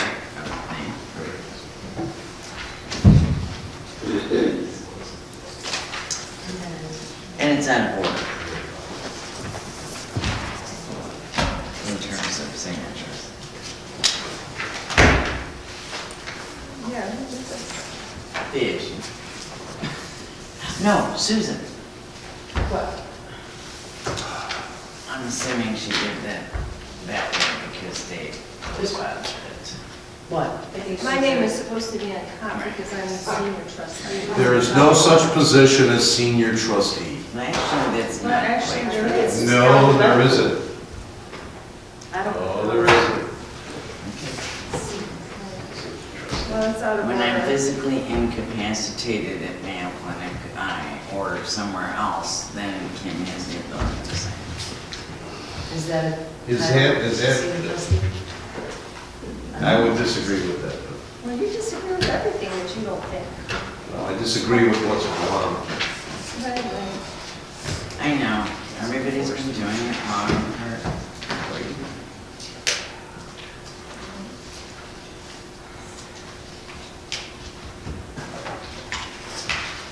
Okay, so now Alright, so what would you like trustee Sweeney to do with ordinance number 2019-3, since it was previously tabled? Something has to happen to it. So that would be withdrawn, correct? Would that be the correct thing to do? That's Carry But right. you just don't remove it from the table? No, just don't remove it from the table, yeah. I mean, you could take a vote on it, but we already passed it. Yeah, so we just don't remove it from the table. Okay. That would supersede. All right, okay. So we just don't leave, we just don't remove it. All right, we don't, I'm sorry, Carrie Lynn, we don't remove it, we just leave it be, or? You can call it for question if you want to, otherwise don't move from the table. How about withdrawing it? A motion to I withdraw, mean, that's fine. You obviously didn't want 25% and 100%, so. What would be the effect of withdrawing it in the alternative? They're both the same, either way, you're not gonna, well, same unless you want to call it and act on it and then it's voted down. And it's silly. Let's leave it, those are some of the things. Okay, leave it. Leave it be what? Or just maybe just put a I motion put to it withdraw withdraw. or something. I mean, because you can't have both. I mean, Make a motion to Just leave the withdraw. table. that's ways to go on the next meeting. We don't want to put this in for quick. We just make a motion to withdraw. We have a question. Just a quick question. Sure. I noticed in there, and I'm not an expert on Robert's rules, but you can, if you want to keep it on the table, so to speak, you can We table don't. it indefinitely. If somebody's afraid of withdrawing it, you can table indefinitely, can't you? But they don't But want we to don't because they want already to. vote. It was a different motion. It would have been to abate 100% Right. and 25%, and they already did a different one. Why don't you just do a motion to withdraw? I'm going to make a motion to withdraw No, Susan's already 2,000. gonna vote. I make the motion to withdraw. I'll second. And all in favor? Aye. Motion approved. All right, I'm making a motion to. Somebody second? Second. Motion fails for lack of second. Right? All in favor? That gets a motion out. All in favor? Aye.